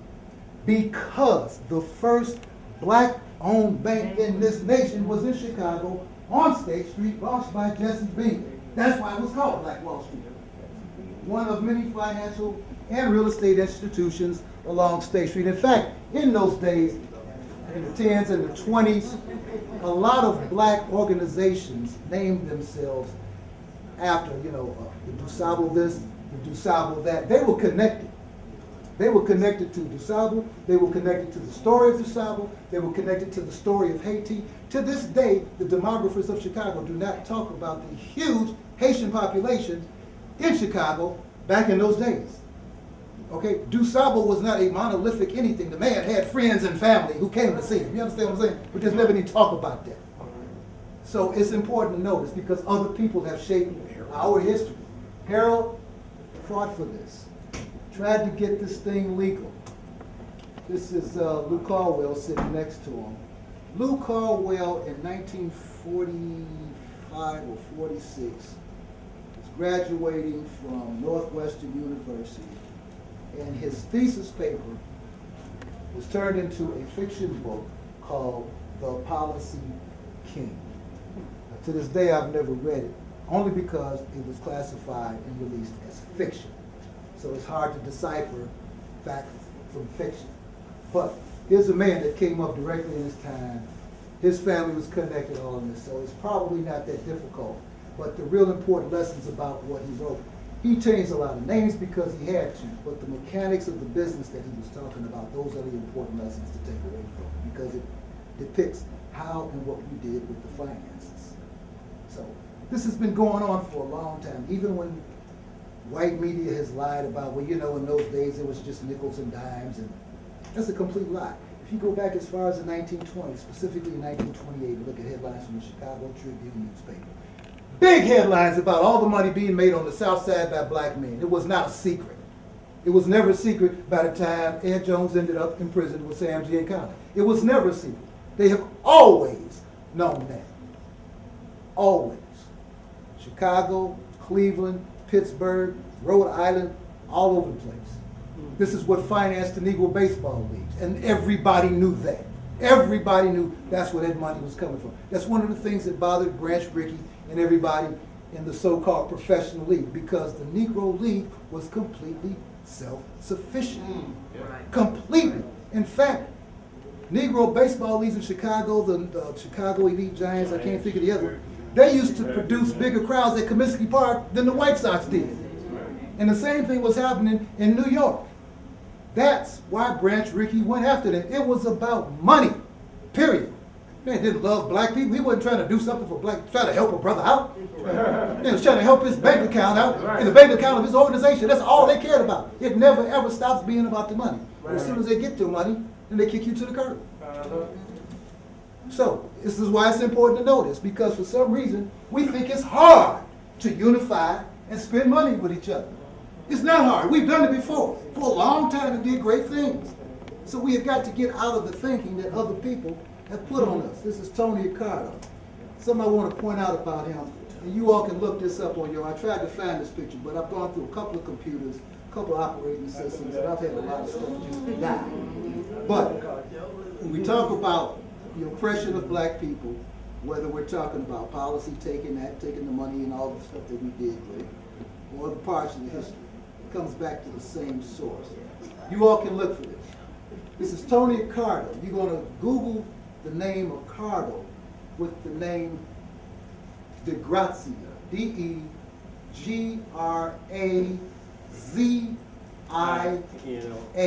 DeGrazia. There is a famous photograph online of Tony Accardo standing with and on vacation with Lieutenant DeGrazia of the Chicago Police Department in 1959, and the photograph is taken in St. Peter's Square at the Vatican in Rome. Oppression from the church, oppression from Italian gangsters, Italians ain't nothing wrong. At the Vatican. Two completely, this picture could not have been taken in Chicago. The head of the mob and a top Chicago police officer together on vacation in Rome. How high does that conspiracy go? We already know about the oppression of Africans coming out of the Vatican. We already know about the oppression of African Americans coming out of the gangster element. But here are both of them at the Pope's crib. What's that about? It's something to think about, but you can look for that picture online. And it just really makes you wonder.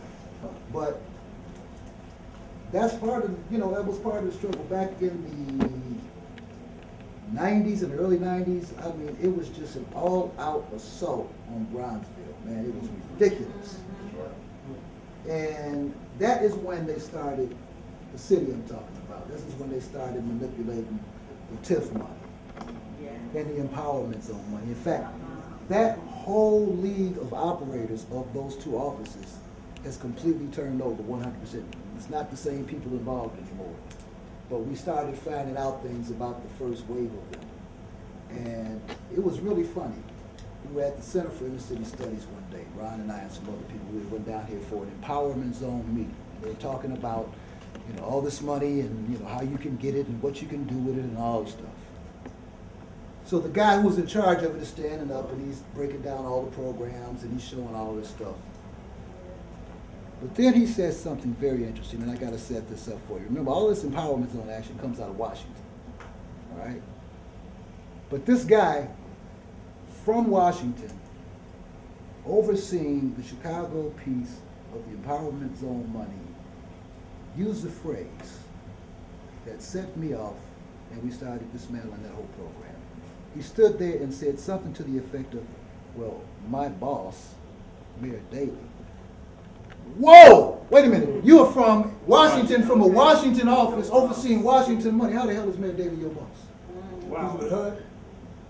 So that says a lot about, who's really answering to who and who's really directing the flow of the money. Because it's the exact same argument that's going on today. You just heard Chewy talking about what Rahm has been doing with this TIF money. It's the same thing. You call it TIF, you can call it empowerment, you can call it whatever you want. It's still federal money, period. Federal money has been coming in Chicago since the 1920s and 30s, and it's been manipulated since the 1920s and 30s. Right. And it's going to keep getting manipulated. So, who's zooming who? You know, it's really important to know that, because when you talk about why things are not happening in Chicago, it's not like the money is not finding its way here. It's just not finding its way to where it's supposed to be finding its way. Exactly, exactly. And then we had the audacity to go create something of our own and create our own and do things with our own money. Here they come again. It keeps coming back to that. This is kind of part of this. I did this for the Centers for New Horizons.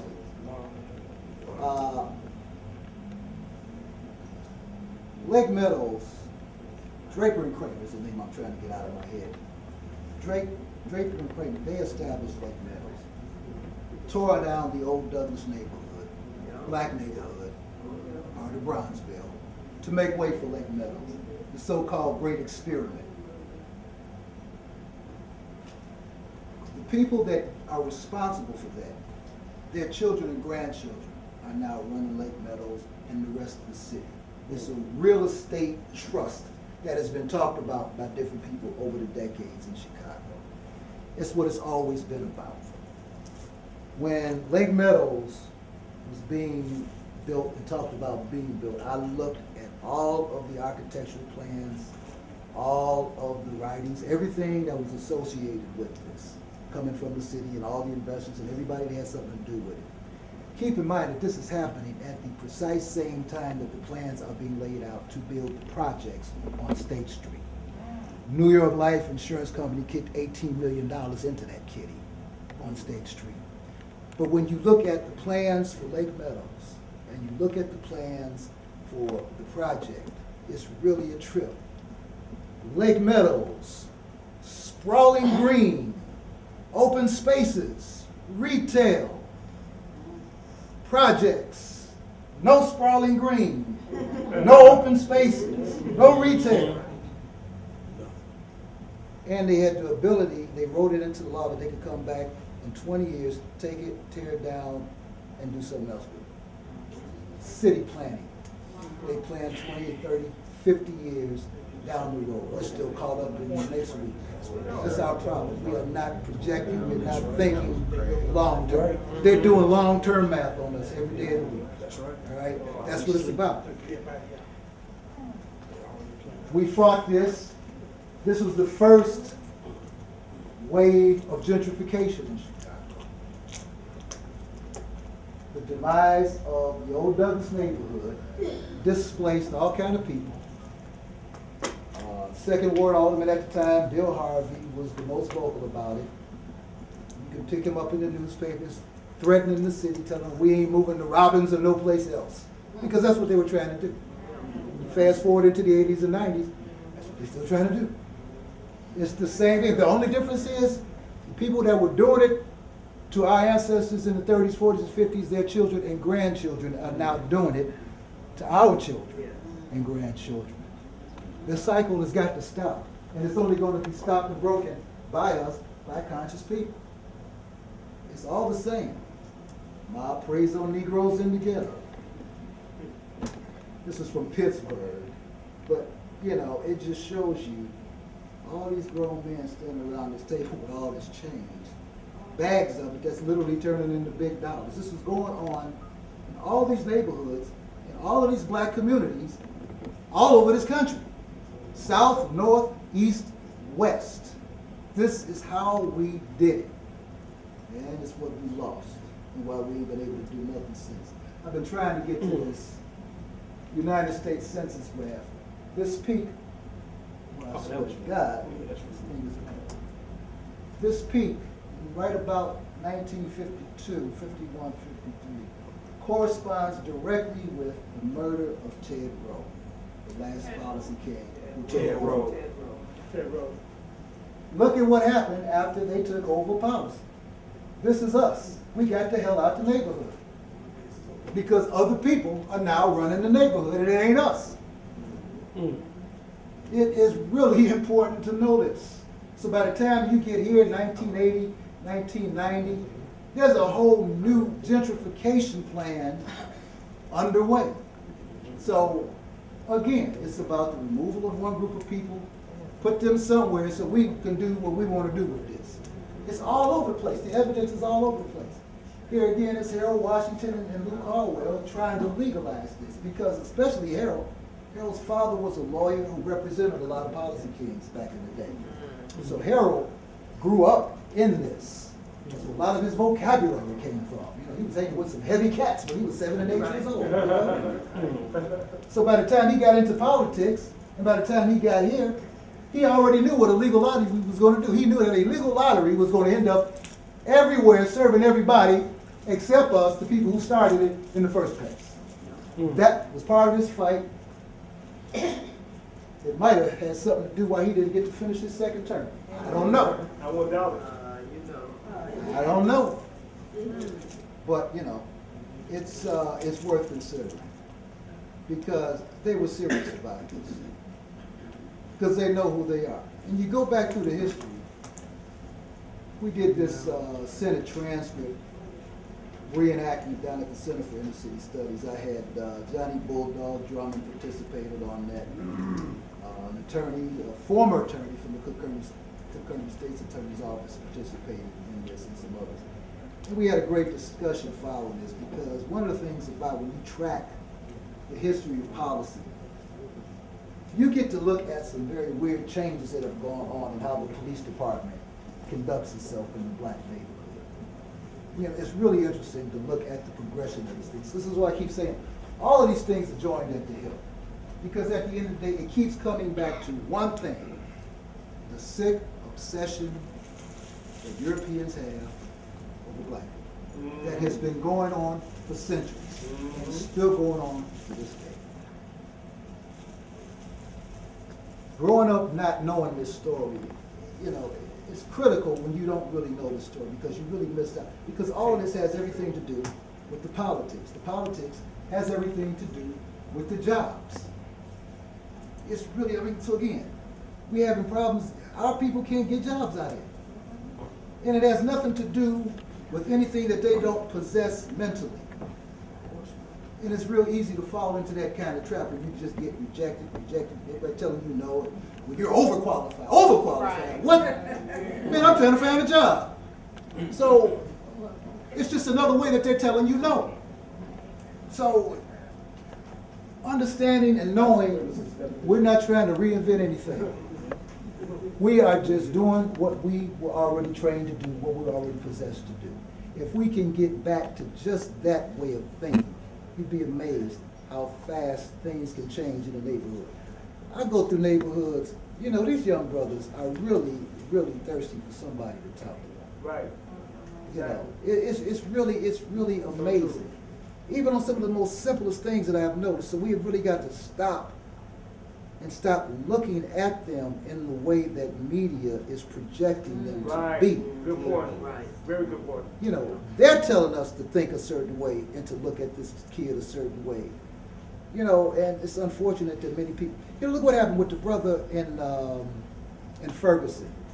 They went into all this business about how he went into the store and he strong-armed him and stole some cigars and all this kind of business. After he got killed. You know, I mean, nothing about that made any sense. First of all, if you all know what I know, all the cigars are kept behind the counter. You just get walk up to the shelf and grab a cigar. So that was the first lie right there. And then even the store owner himself had to call the media and say, look, this kid that you all have on video saying that he came in and did all this, that kid has never been in my store ever. What are you talking about? But this is what they do. You know, I mean, when I was coming up, we were telling the old folks about what the cops were doing.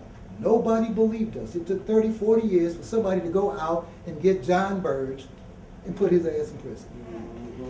But he's the only one of them that we got. There were many John Burges. All right? Daley knew about it. Again, getting back to the politics. These people come up in this. You know, De La Salle High School is very interesting because it sits right there at 35th and Michigan. Back in these days, those kids used to walk from Bridgeport, across 35th Street, through the ghetto to get to De La Salle. A school which, by the way, has produced more city mayors than probably any other school in this nation. But just walking back and forth there, really makes you think about some of the things that are going through their minds. See, I go back to things like the 1919 race riot.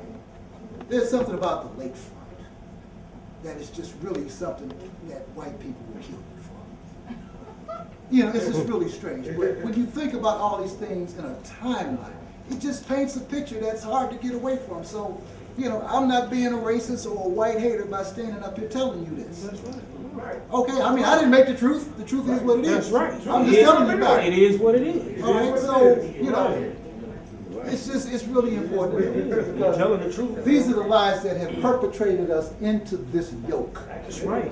Mental yoke, financial yoke. And the only way we are going to get out of it is to take ourselves out of it. You know, other people controlling the imagery. We don't have no media. That's a big problem because when somebody else controls what you see, what you read, what you hear, believe it or not, they're controlling what you think. Because your thoughts are built on something. They are founded on something. So, unfortunately, it's been founded on lies. So it's really important to know this so you can begin to take yourself out of this, you know, unrealistic existence that they have given us and get back to our own reality. If we can do that, things will change fast. But if we don't, we're going to keep getting the shaping and the controlling. You know, we just came off of Martin Luther King Day. Right. Every year I post my favorite Martin Luther King quote because media is going to keep doing what they're going to keep doing to us. They're going to keep lulling you to sleep with the dream. Right, right. Oh yeah. Right. I have a dream. Yeah. And that all the time. As long as you keep dreaming, you're not thinking about the reality. But see, that gets heavy rotation. Every time there's some talk about Martin, in the same way when there's talk about Mandela. See, I'm going to tell y'all about this Mandela thing in a minute too. Because see, I caught that very, very early on, and it was something that happened after that that was very revealing. And I'm going to play this King piece for you. But when Mandela died and they had that televised memorial service. You know, sir, I was about to go to bed, but I just kept hearing this phrase and it kept just messing with me, you know. Nelson Mandela, first black president of South Africa. And it just kept getting repeated. First black president of South Africa. First black president of South Africa. Right before I turned off the TV, I heard him say it again. First black president of South Africa. And that's what slapped me awake.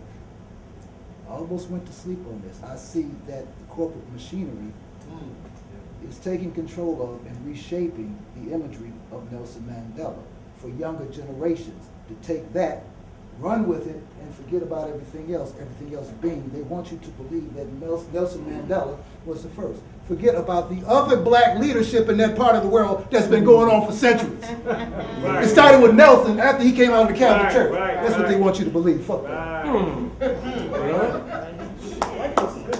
Now, Dr. King, they're going to beat you down to the day you die with the dream. Let me show you the Dr. King that they don't want you to listen to. If I can get this thing up. Excuse me, brother. Yes, sir.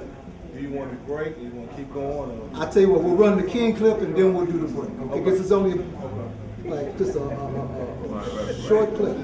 But this is... Listen. Wait. You got, get this from the top. Here we go. Check it. At the very same time that America... This was right before the March on Washington. It's very important to know this. Check it. Oh, wow. Through an act of Congress, our government was giving away millions of acres of land in the West and the Midwest, which meant that it was willing to undergird its white peasants from Europe with an economic floor. But not only did they give the land, they built land-grant colleges with government money to teach them how to farm. Not only that, they provided county agents to further their expertise in farming. Not only that, they provided low interest rates in order that they could mechanize their farm. Not only that, today many of these people are receiving millions of dollars in federal subsidies knocked upon, and they are the very people telling the black man that he ought to lift himself by his own bootstraps. This is what we are faced with, and this is the reality. Now, when we come to Washington, in this campaign, we are coming to get our check. That's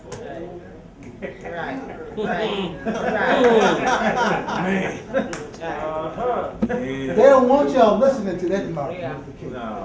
They want you to listen to the dream. Right. They want to put you back to sleep. Just dream.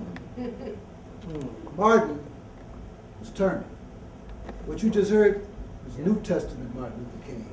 All that singing and we shall overcome. That's Old Testament Martin Luther King. Old Testament. This Martin was trying to hook up with Malcolm. Yeah. Right. We're going to stop singing and we're going to start swinging. We shall overcome. That's what's up. We're going to take this break now. And then we're going to come back to this. Take about a 10-minute break and we come back in and wrap up. That mean I gotta take time to tell y'all no joking now. Cause y'all probably was gonna laugh too hard anyway, right? So, what I'm going to do now is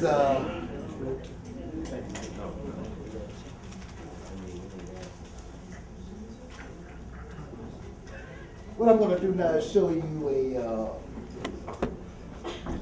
this whole Hollywood thing. Let me catch this. Whereas gambling should be wiped This out, is a documentary. the Negroes of the South Side would rather live in a district where gambling is Well, controlled by it'll speak for decent itself, and then I'll tell you. Negroes, rather than operated by white gangsters and kidnappers. The gangsters realized how much money there was, and they came back. They came to take policy. They did it with terror.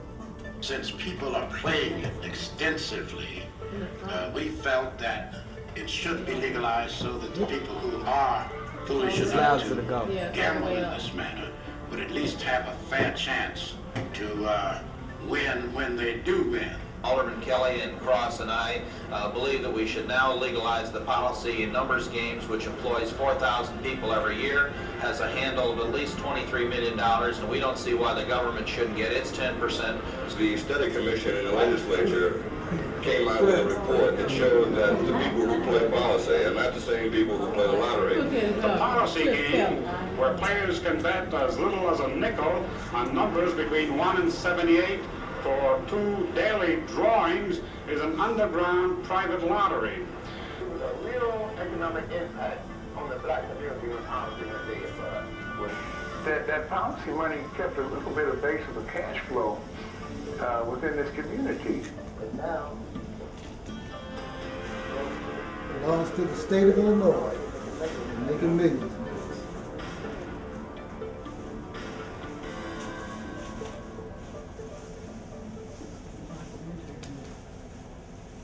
Before the turn of the last century, black men resurrected policy as a vehicle to advance the black race economically. The men who led the effort were known as policy kings. Over the years, they were called good fellows and sportsmen, racketeers and Robin Hoods, even venture capitalists. The famous author Richard Wright once said, "They would have been steel tycoons, Wall Street brokers, and automobiles had they been white." John Singstack, successor to Chicago Defender founder Robert Abbott, spoke highly of them too. I remember my father telling me that the major supporters and the prime funding over the years for Providence Hospital came from the Jones boys, and that a lot of the programs and equipment, facilities that to keep the hospital viable and growing were actually, came from policy money. Policy kings actually become the philanthropists and the supporters of the community and put a lot of the money right back into good causes. In Chicago, it all started in 1885. Sam Young, a habitual gambler known as Policy Sam, came to Chicago from New Orleans with his own version of a numbers game called Policy. That's when he hooked up with John Mushmouth Johnson, who owned a saloon with politically protected gambling called The Emporium at 434 South State Street. From here, Policy spread to black enclaves around town, especially in Bronzeville, also known as the Black Belt. Policy caught on fast because you could place a bet for as little as a penny. At the age of 12, I was writing 2 books. I can still write up a book right now, to this day. That's been 100 years ago. Well, you had a little book there, you know, a little almost transparent paper. You had carbon paper, and you had a little, I guess, a little about 2 by 3, you know, little books. That's what you put under that, you know.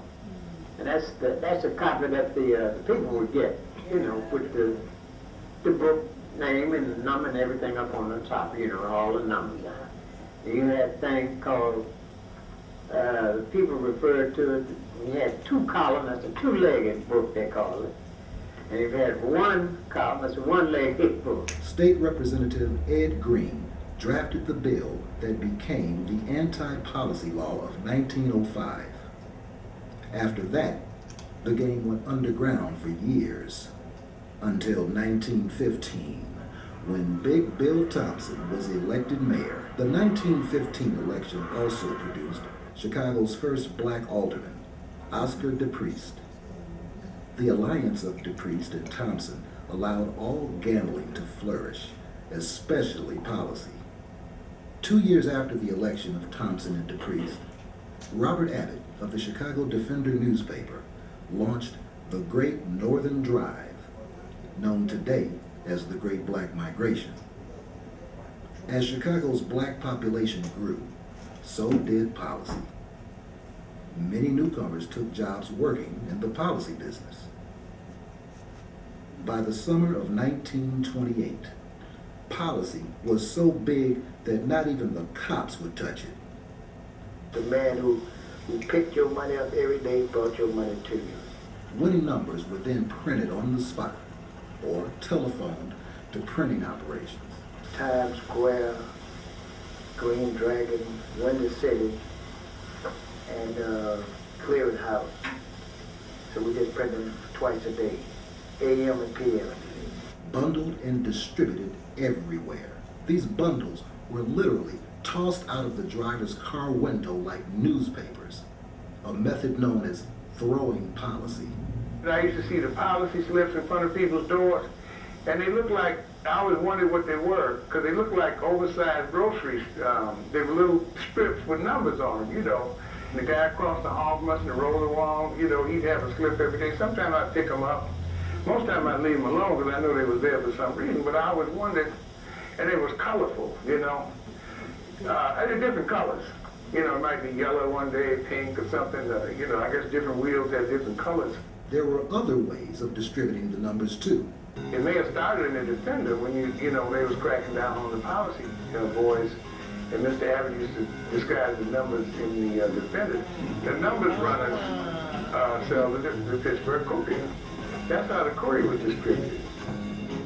He used to put the policy slips in the Amsterdam News, the Pittsburgh Courier, and one other newspaper. That's how a lot of the old black newspapers got distributed.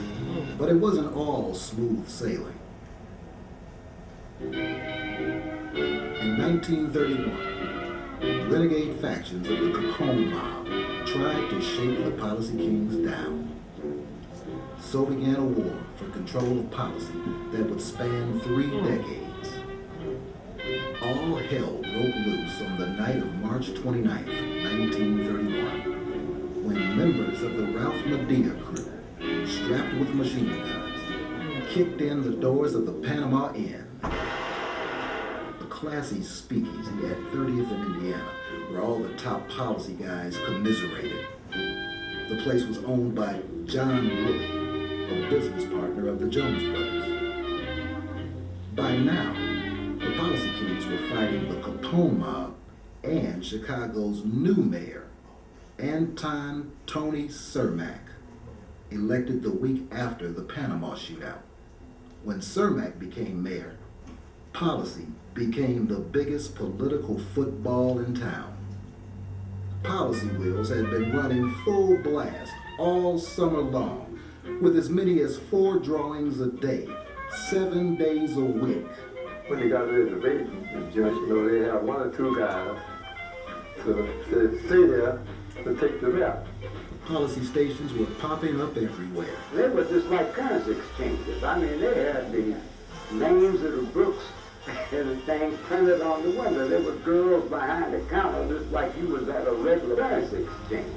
My mother, among others, in the block, would go to the policy station on 51st in Indiana, not just to play nickel and dime policy, but to gossip. And they would go down there and just talk about what was happening up and down the block, what was happening to the children. And they looked forward to that. But they knew they needed the nickel, dime, quarter, whatever it was. They'd play the gig. I remember as a kid going to the store for Mrs. Jones or Mrs. Grandma or Mrs. somebody else down the street. She would give me just enough money to pay that and stop by the policy station, put her gig in, nickel on the gig and nickel on the saddles. And they would give a little coupon so that Saturday night after the midnight drawings came out, they would have a drawing, and if your number came up, there was a bushel of groceries. By now, thousands of people were working in the policy business. We're talking about a period of the Great Depression. The lack of job opportunities affecting the black community more than almost anything else. Now, in the business of the policy business, because by this period of time, the Kelly brothers and the Jones brothers and Jim Knight and others are flourishing, there were jobs. The reason why that thing flourished so great like that, because black folks really couldn't get the good jobs, like at the stockyard, at Western Electric, these places. So instead of them begging these folks for jobs, they went out and did this. It's important to understand that the first 12 black CPAs in the United States came out of Chicago. And many of them, of course, were employed in the numbers, in the policy business, because there was opportunity and money. And then they transferred their skills to other businesses. So those of my generation looked at these guys in many ways as sort of heroes. In 1934, Jim Knight was elected the first ever mayor of Bronzeville, beginning a time-honored tradition. Conceived to elevate an outstanding citizen to heights beyond imagination, and to make of him a symbol for the city. The mayor is the most important figure in the community. The mayor of Bronzeville tradition was the brainchild of James Gentry, the man credited by the Chicago Defender with coining the name Bronzeville. The mayor of Bronzeville tradition was an outgrowth of the annual Miss Bronze beauty pageants.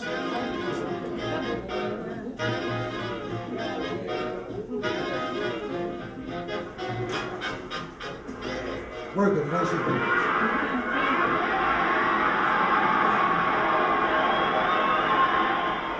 Folks, I was awfully glad to get that $100 tonight. It sure came in handy. I'll give Mother half of it. Fill up her half. 1934 was also the year that policy money gave rebirth to the Negro Baseball Leagues. Robert Alexander Cole, founder of the Metropolitan Assurance Company, owned a piece of several policy stations and bought the American Giants and their ballpark. Gus Greenlee was the policy boss of Pittsburgh and owner of the Pittsburgh Crawfords. Together, Cole and Greenlee created the annual East-West All-Star Classic, held mostly in Chicago's Comiskey Park. The event employed hundreds and brought thousands to town every year, bringing untold fortunes to Bronzeville's hotel operators and business economy. 1934 was the year that Julian Black signed a young boxer named Joe Lewis to a professional contract. John Roxborough in Detroit had an interest in the amateur boxing.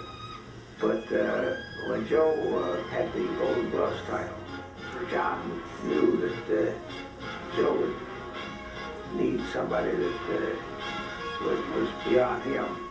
John asked Julian to serve as a co-manager, Joe Louis. John Roxy Roxborough was the policy boss of Wayne County, Michigan. John Roxborough was the boss of gambling, period. When he went to prison, he and the high sheriff and the mayor all went to jail. Blacks were segregated with iron bounds before we knocked loose the restricted covenants. We turned inward. We developed insurance companies, South Center department store, restaurants, Morris Eat Shop, and taxi cab business. And the fuel was money from policy. At that time, and in those circumstances, it was a good thing. In professional boxing, Henry Young managed middleweight Nate Bolden and lightweight champ Holman Williams. In Pittsburgh, Gus Green had light heavyweight champ John Lewis. But the real boxing aficionado of the fraternity was Julian Black. Joe Louis was at Henry Young's Peaceful Valley Country Club in Momence, Illinois, training for the title fight against Jimmy Braddock. In June of 1937, before an overflow crowd at Chicago's Comiskey Park, race advancement came alive when Joe Louis beat James Braddock for the world heavyweight title. The winner and new champion of the world, Joe Louis. See, one of the important things to understand is the compactness of the community and yet the solidarity and spirit. And Joe Louis and the Jones brothers and other successful people like that gave you the clear image of the possibility of success in this kind of world. Black business in the black metropolis was on the rise. The April 1938 issue of Time magazine declared Bronzeville the U.S. Center of Negro Business. Ed Jones was convicted of tax evasion and sent to Terre Haute Prison in Indiana. At Terre Haute, Ed shared a cell block with Sam Mooney Giancana, finishing a bit for bootlegging. Mooney was also known as a member of the 42 Gang, a notorious Italian street gang that terrorized Chicago in the 1920s and 30s. By now, Bronzeville's top policy racketeers were indicted for violating the anti-policy law. Chicago's infamous Big 26 conspiracy trial of 1942. State's Attorney Courtney publicly accused Mayor Kelly of being part and partial to the policy racket and demanded that he make public his income tax records. During the trial, one by one, every witness refused to testify. All who had previously given sworn grand jury testimonies.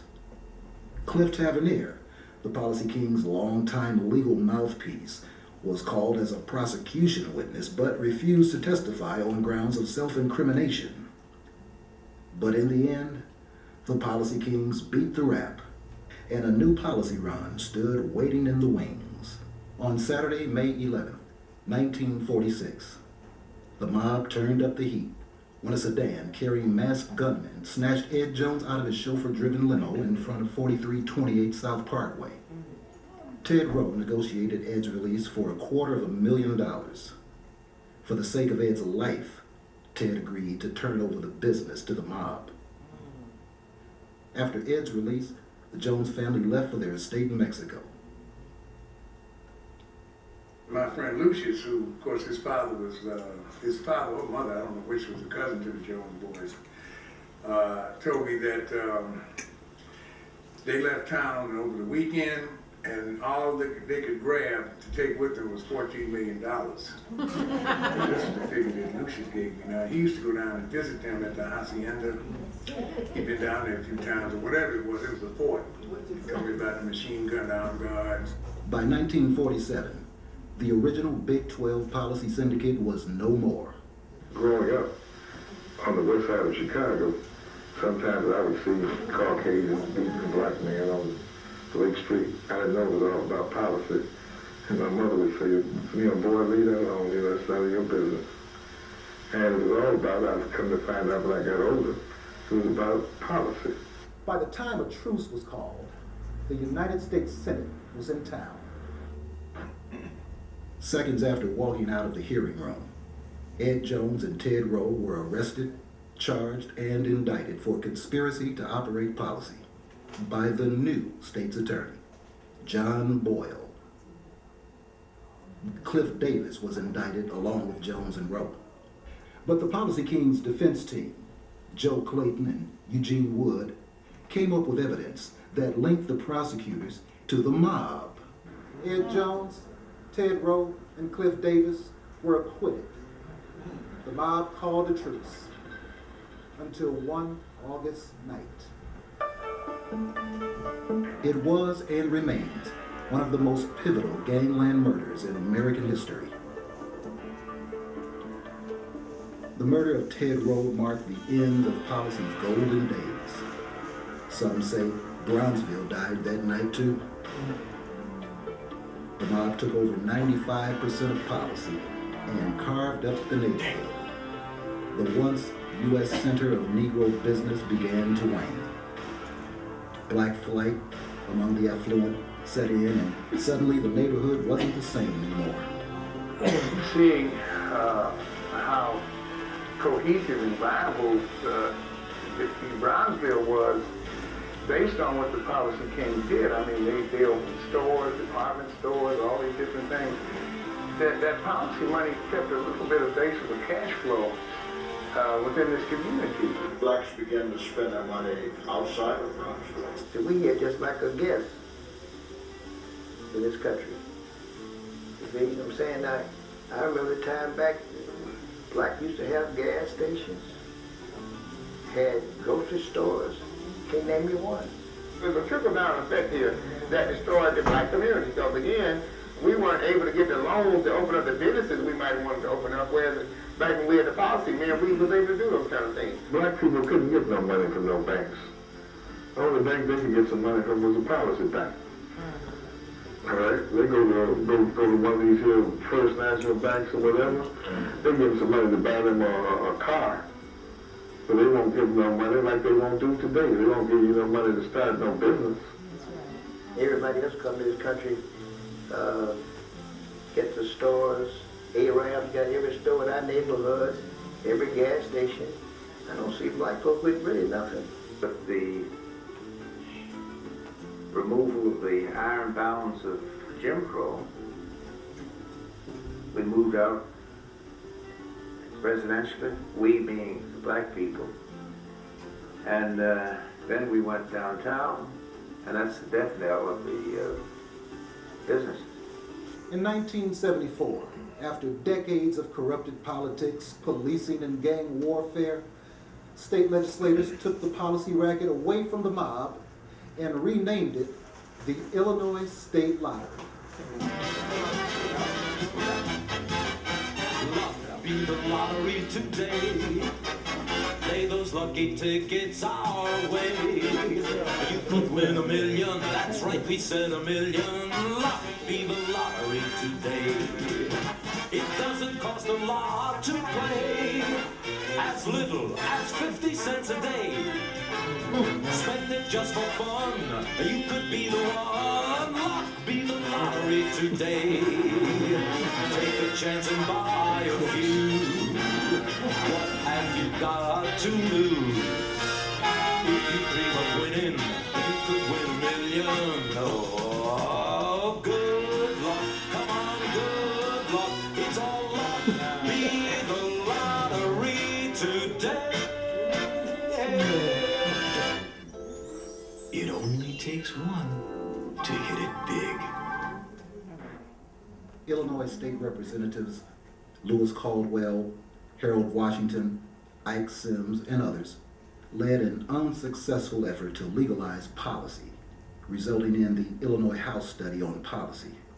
Representative Lewis Caldwell, chairman of the Policy Numbers Game Study Committee, has issued the report and findings of that committee to the House Revenue Committee. He hopes to have the bill put before the House as an emergency revenue matter. Time has come for it to be legalized for several reasons. One is that the state of Illinois, as are states across this nation, are now direly in need of additional revenue. Since the gangsters had now taken over policy, why not legitimize this business so that the revenues, which used to benefit the black community and no longer did, would again be available, and that those funds would be exclusively focused on education. 3 Chicago aldermen are proposing that the Illinois General Assembly legalize the policy numbers game and funnel the revenues from that gambling into public education. We want to memorialize the Illinois General Assembly to pass a bill currently in the General Assembly to legalize the policy and numbers wheel, to tax the operators, to have them pay $1,200 license fee a year, and a 10% tax so that we can raise $8 million. The General Assembly has in the past legalized horse racing. We have legalized bingo, and we now have legalized lottery, and Alderman Kelly and Cross and I believe that we should now legalize the policy and numbers game so that we can not raise income taxes. We don't want to raise income taxes to provide for the school children, but we do want to provide for the school children, and we hope that this tax will do it.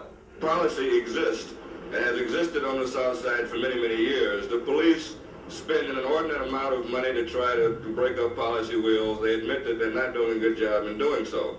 One of the ancillary benefits from this, if it is passed, is it will free up the police force to go out and try to break up real crimes such as burglaries and rapes and that sort of thing. The birth of state lotteries across America forced out-of-work policy racketeers into the drug scene. Soon, heroin, LSD, and later crack cocaine replaced policy as the shadow economy of Brownsville. I want to control it as a business, to keep it respectable. I don't want it near schools. I don't want it sold to children. That's an infamia. In my city, we would keep the traffic in the dark, people to call it. They're animals anyway, so let them lose their souls.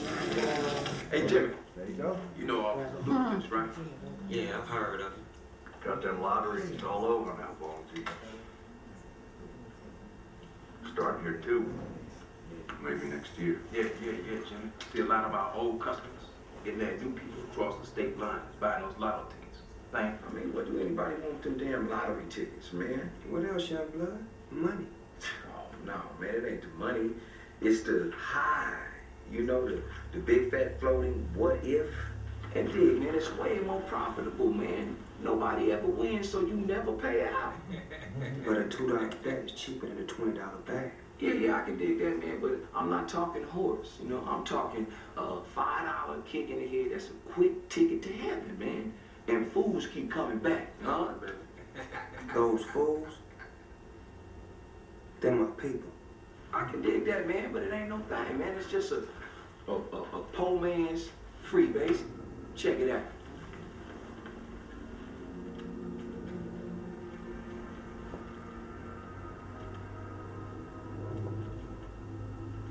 I ain't interested.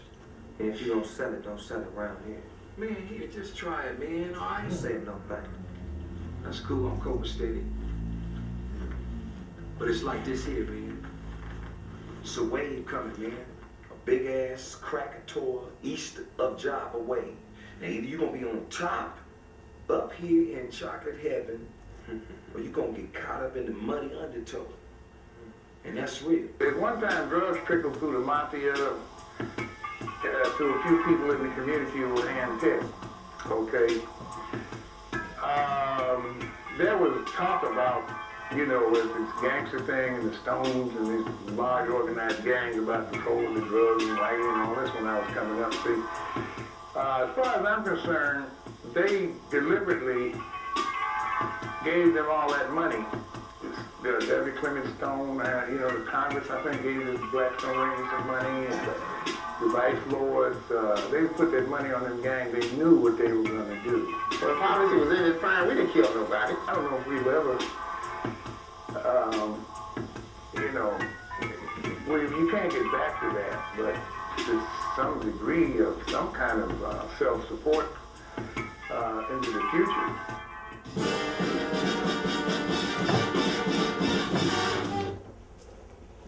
As we close the excerpts,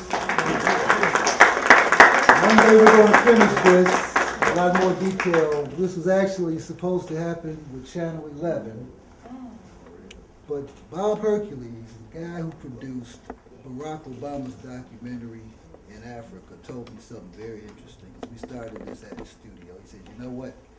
Channel 11 has a history of bringing you in, sitting you down, getting you all hyped up and telling you they're going to do it, and you never hear from them again.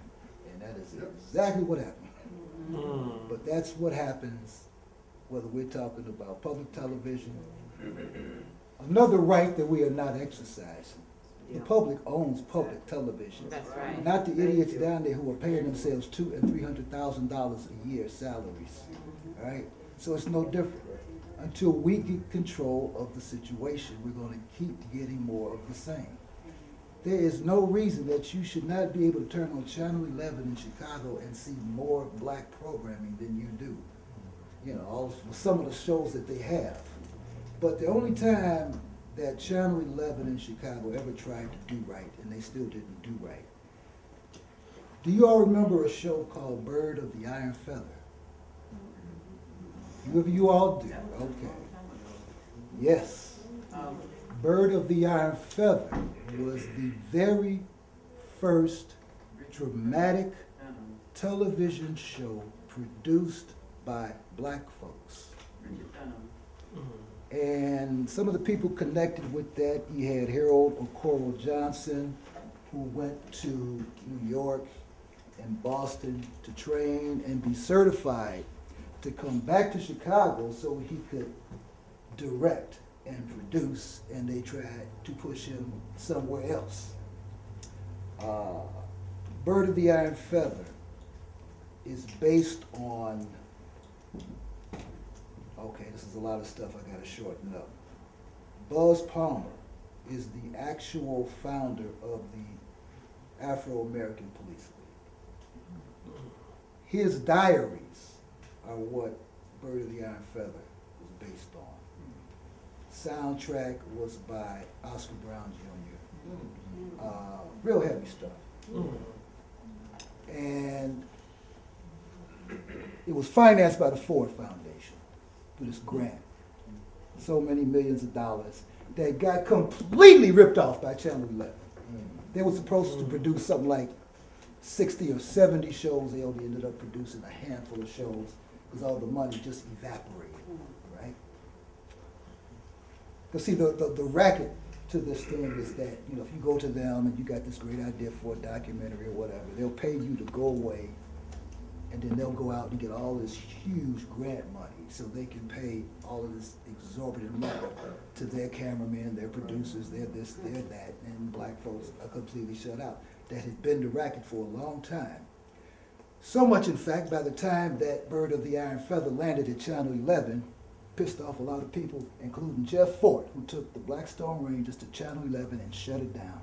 I kid you not. That is a true story that many people do not know. There ain't but one old timer at Channel 11 left that even remembered an inkling of that story. When I went out there to take my segment for DuSable to Obama, I asked everybody I came in contact with in the hallway, when you hear when Jeff Fort took over Channel 11, oh man, got man-tan more on me quick. But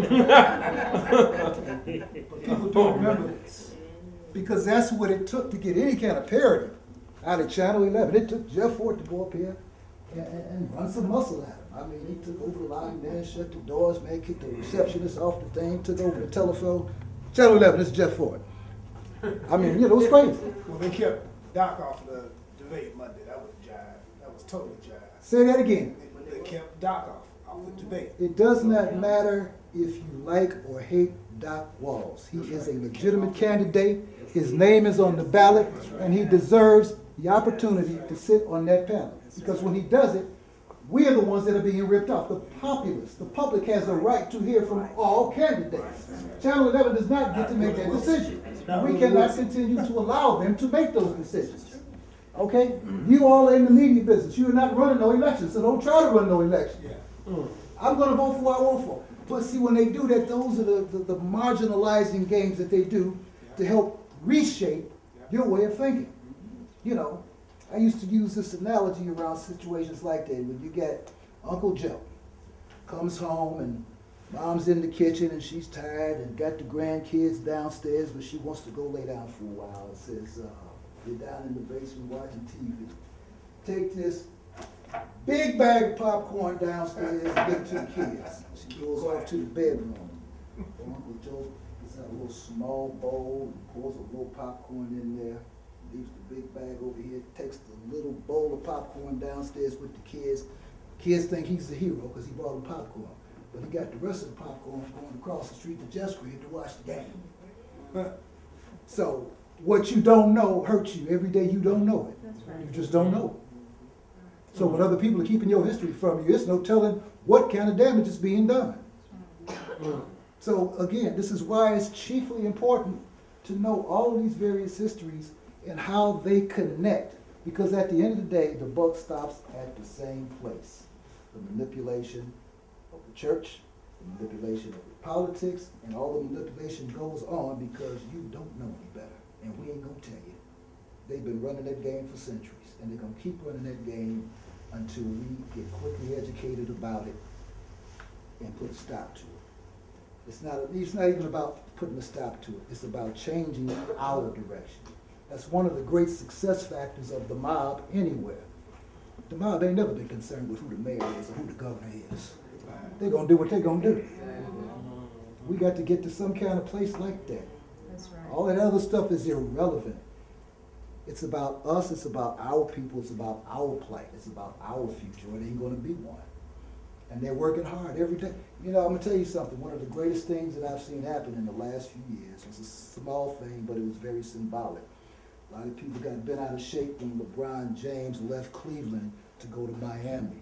I was proud of that young black man for thinking for himself and making his own decision rather than letting somebody else do it for him. Because all Cleveland wanted out of him was to be the marquee for the casino that they wanted to build. Keep getting back to this gambling and money, don't it? Legal casinos, Rauner and them are talking about the legal casino right now. But where's the money going to end up at? And what kind of jobs are black folks going to have? See, doesn't matter who's running the game. What's important is how we understand the game and how we establish our footing in the game.